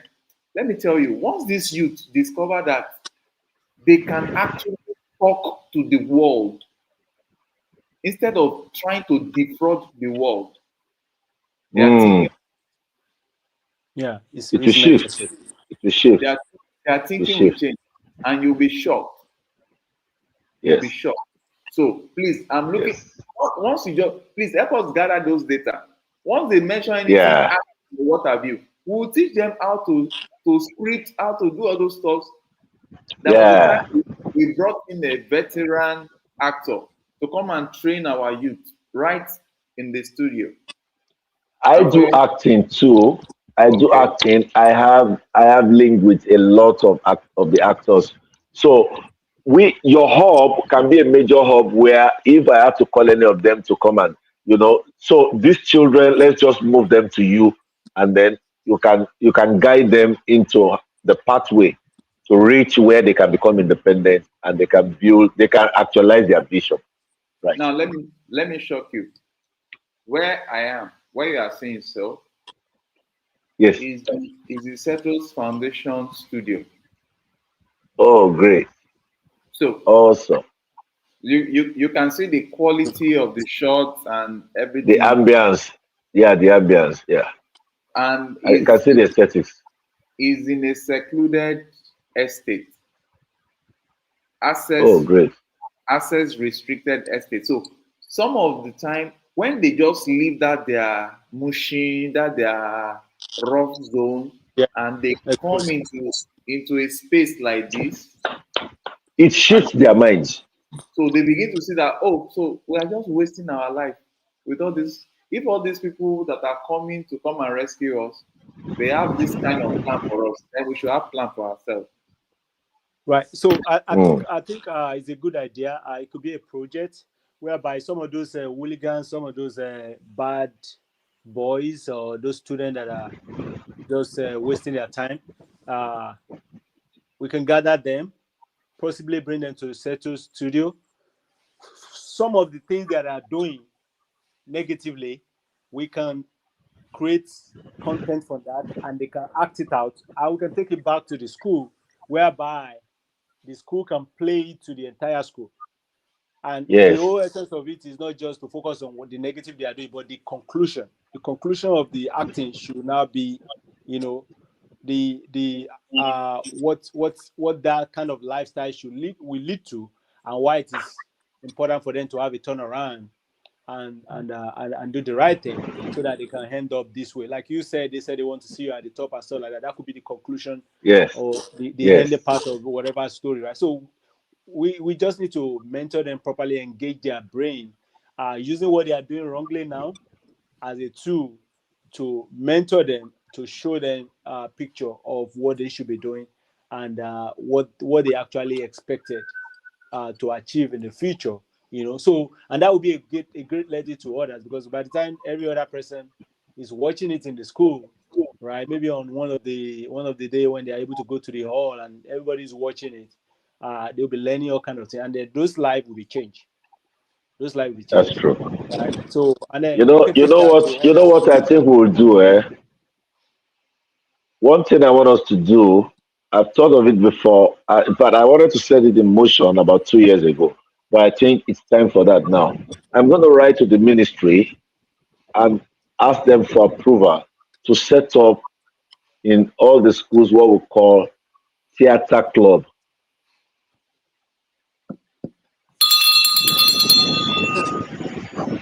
So the same way they have the Jet Club, they have the Literary Debates Club, they have the whatever club in their extracurricular activity list. We can now have the theater club. So please just bear in mind that we'll work on that. All right. That's a fantastic one. Okay, so time is fast spent. Uh, are you done with your summary, Mr. Joseph? My rap, no, no, no, that's enough so that we don't overshoot the time. Uh, I okay. mean, we can do this again. We can We can always do come this back. again. We can always come back. Yeah, I think it's always good to come back on this kind of stuff. Yeah. I'm sorry, it's not a question. You are Say that always again. welcome. I said it's not a question. You are always welcome because you're always welcome. You know why you're always welcome? Central's Yeah. Foundation is not here to struggle space. Our vision is just to touch as many lives so that at the end of our days, we can look back and say, what did we actually spend our life doing? Then those youth lining up to say, just because of you not leaving us in the ditch, we've been able to Yes. change our life. Let me share this with us as I wrap up.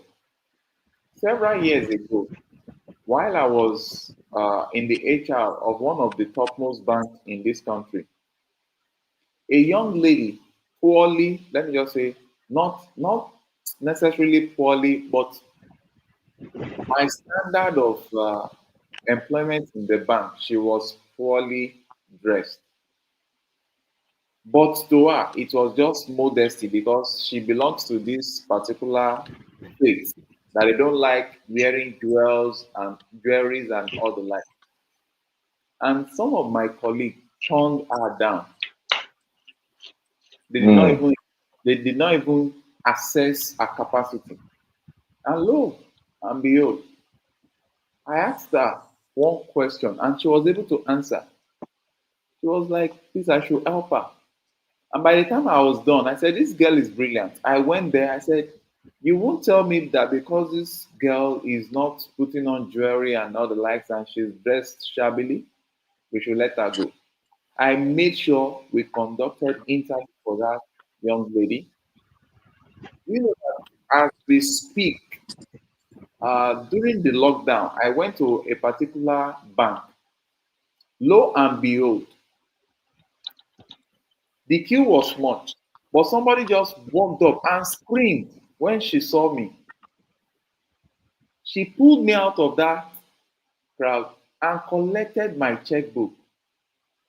And Mm. at, she was the head of operations in that branch. Wow. So, what am I trying to say? Majority of what we do, if actually we are doing it from our real self, That's it. finance might not be part of it, but in the future, you will see how many Mm. lives that you have taken out of wrongdoings. Those are what we Yes. call generational blessings. They will bless you, they will bless your children. They will be so happy Hmm. that somebody stood up for them so that they can also do the same for others. So, as we wrap up today, I want to say thank you, every one of us. Thank you, Neymar Foundation, for standing out at what you do, going the extra mile. Mm. Thank you. Just have it at the extra side of your mind that if we waited for you to do the call to come back on our show, we will call you back. we'll, Let the world know that we we'll, are one. we'll look out for that. So We'll let's be on standby. because we need to affect more of this youth because the problem Nigeria is having now is because of the youth that were introduced into something strange, and they are the one kidnapping and terrorizing the whole world now. So let's play our quota so that we can rescue them. So from every one of Yep. us at Setros Foundation, Setros Blog, and Nehemiah Foundation, want to say thank you so very much. If you need more information Thank you. on Nehemiah Foundation, maybe in our subsequent live stream, we'll put more of the information there for you. You can check them out. Your website, sir. www.gianthumanity.org. Can you type that in and let's check? Okay, let me. Because once we sign out now, I'll be playing videos of what Neymar Foundation has been doing. And I want to say, Dr. Ojo, thank you so very much for introducing um, to us with respect to what they have been doing. We want to appreciate every one of us from Lagos, Nigeria, to the rest of the world.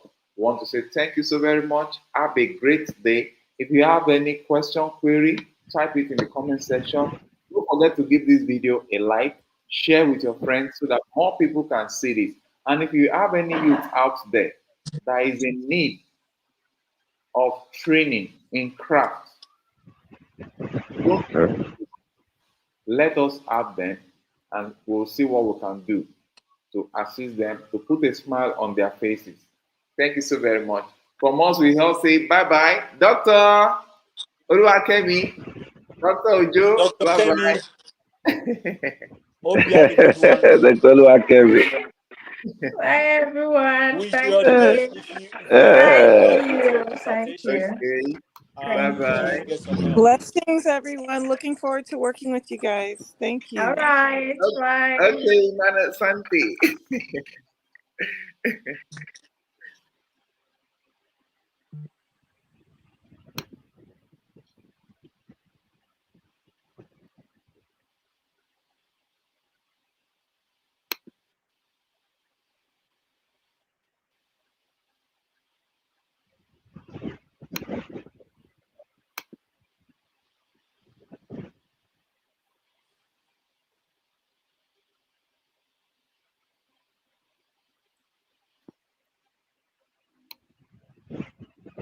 I left our website on the bottom for you too, sir. Thank you.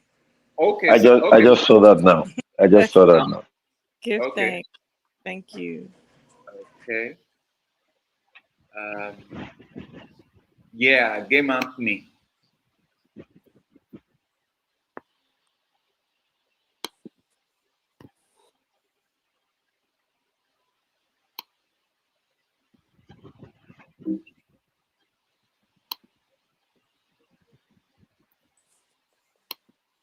Ah, Game Up has an app.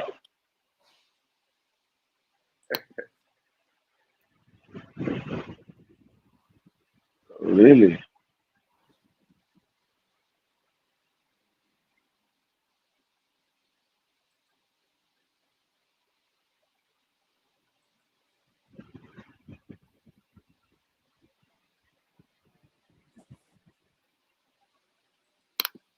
Okay, that's the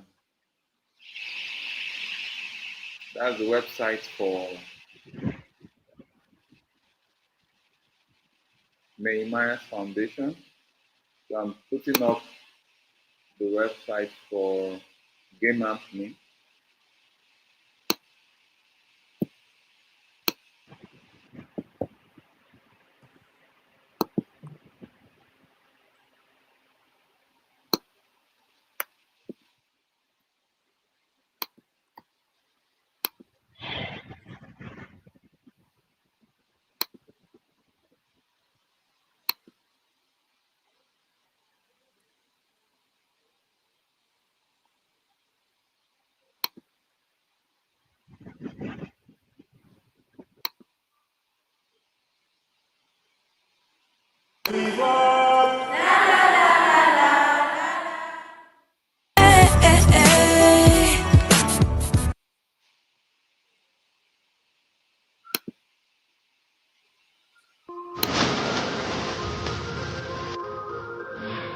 Yeah.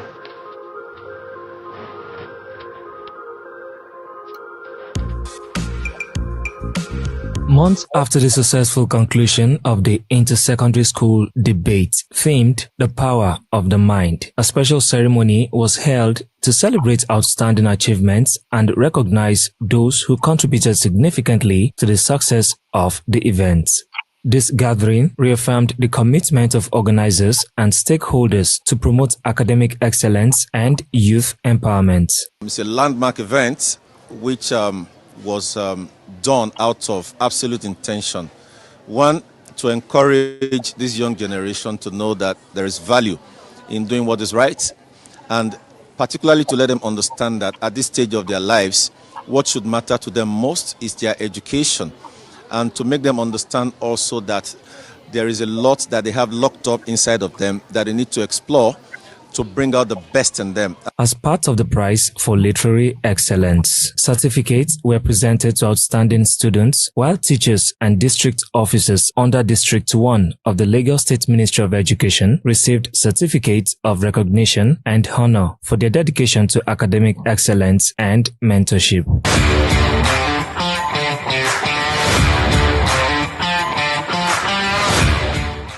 I really want to thank GF's Nehemiah Protege Foundation for the opportunity to be able to express ourselves, our mind, our emotions, speaking with different people. When you're in your school, you really don't know who you are, but meeting people like this, I'm really excited, and I want to say a very big thank you to them. I'm so happy to receive the certificates of recognition.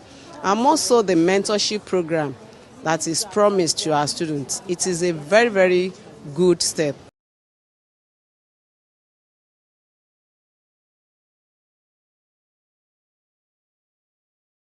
Good. It's lovely to be here, and thank you for giving us the opportunity to be here.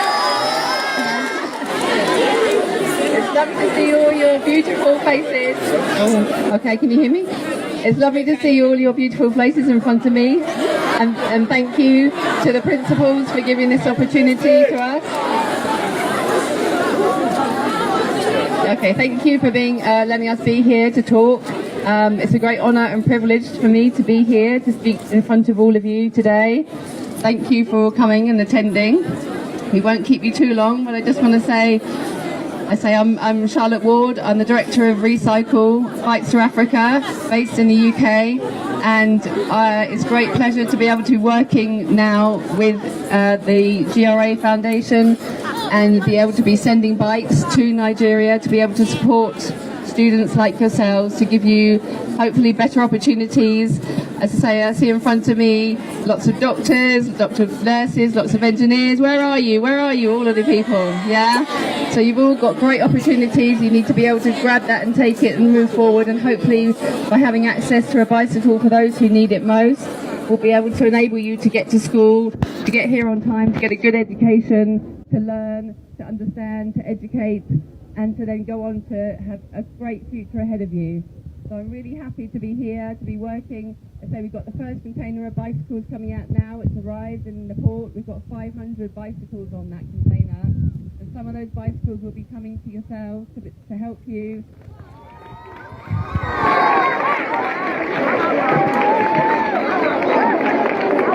So hopefully when I come back here in a year's time or 2 years' time or 3 years' time, I'll be able to see you and meet you and talk to you and see how those bikes have helped you. And I look forward to that. So thank you very much. It's great to be here, and I hope to see you again very soon. All right. I'm sure you heard Charlotte, right? Yeah! No! Yes! The yes have it. The yes have it. All right, can I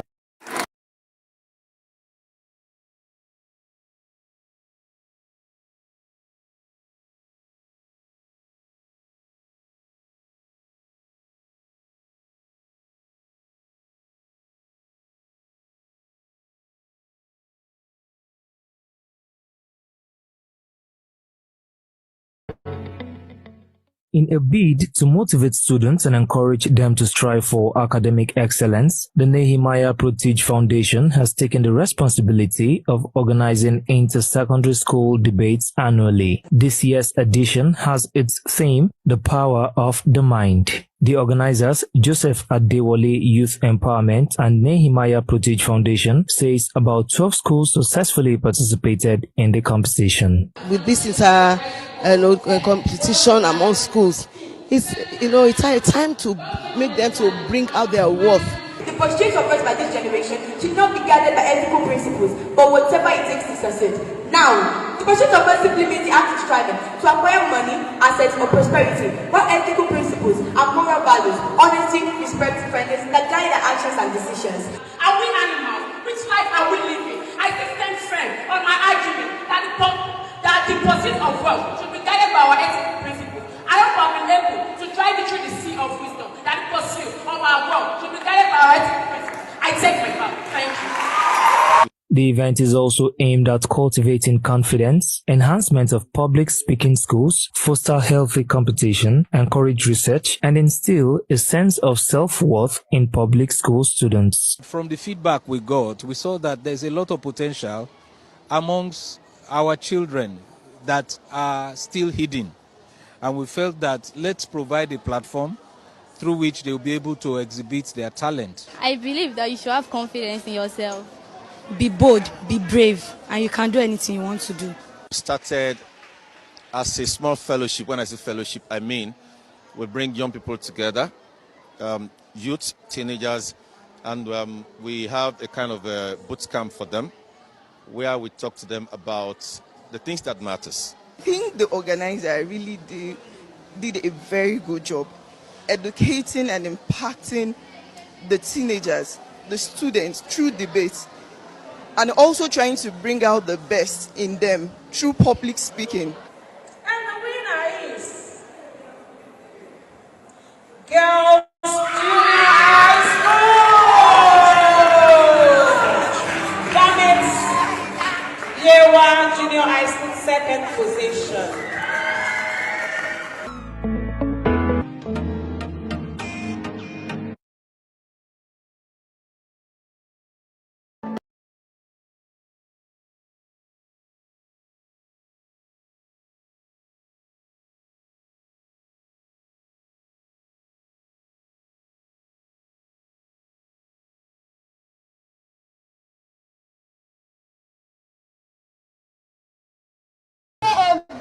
big thank you to Nehemiah Potigi Foundation. Say thank you, sir. Thank you, sir. Thank you, sir. Thank you, sir. I'm very sure we learned a lot of things today. Yes or no? Yes. We learned a lot of things today. Let me see your hands up. Good, that is very good. Those at the back, didn't you learn something? Let me see your hands up. Very good. So you see, everything they've taught us today, I want us to put them into practice. What did I say? There's an adage that says, action speaks louder than voice. What did I say?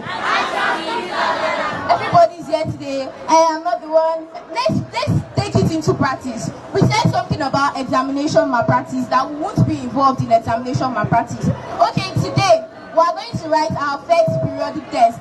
Let us take that into practice today. Anytime you see your friends partaking in examination malpractice, do not engage in it. You are not one of them. Be exempted from examination malpractice. That is one. Another one. We are here because we are punctual. Those who are still on the road, the latecomers, they've missed a lot of things. Yes or no? Everything we've learned today, they've missed a lot of things.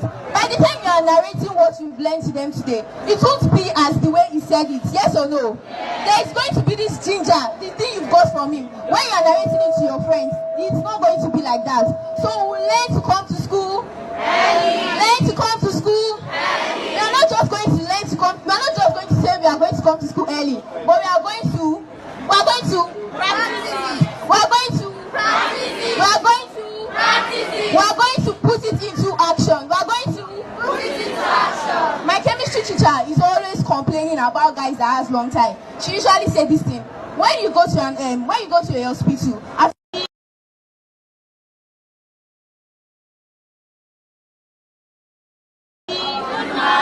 good morning, everybody. Good morning. Let's say a very big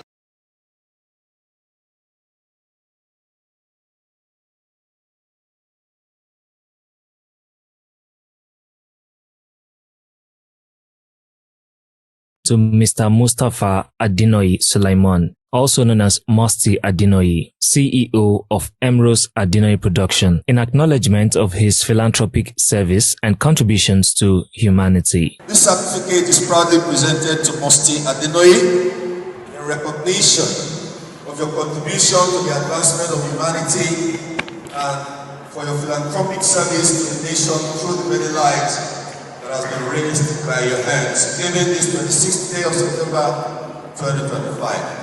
Congratulations. The event was organized by the Nehemiah Protege Foundation in partnership with the Joseph Adewale Youth Empowerment Foundation. Continuing. Tough mass creates tough characters. But you got to carry on. So when it gets tough,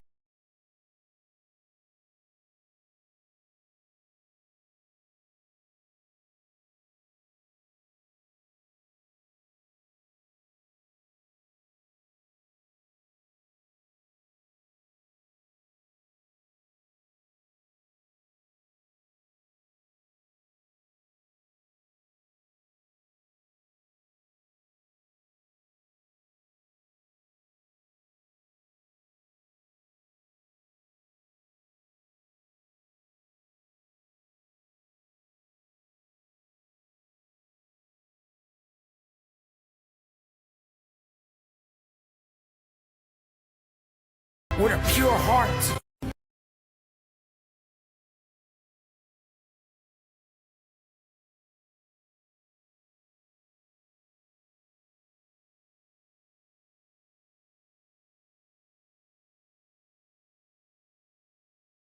Implement the nationwide ban on street hockey to enhance children's safety and to ensure their focus on education for a better future. I would like to start by defining the keywords in the motion. What is implement? Implement can be defined as the delivery of a program or service in a specific community setting. What is ban? Ban means an official prohibition or order that forbids something. What is enhance? Enhance means to improve something's quality, value, or attractiveness. What is education? Education is the process of learning and acquiring knowledge, skills, and understanding Firstly, based on the United Nations Children Fund UNICEF website, over 10.5 million children are out of school in Nigeria, which is the highest rate globally. Nonetheless, 14.7% are said to be out of school in Nigeria.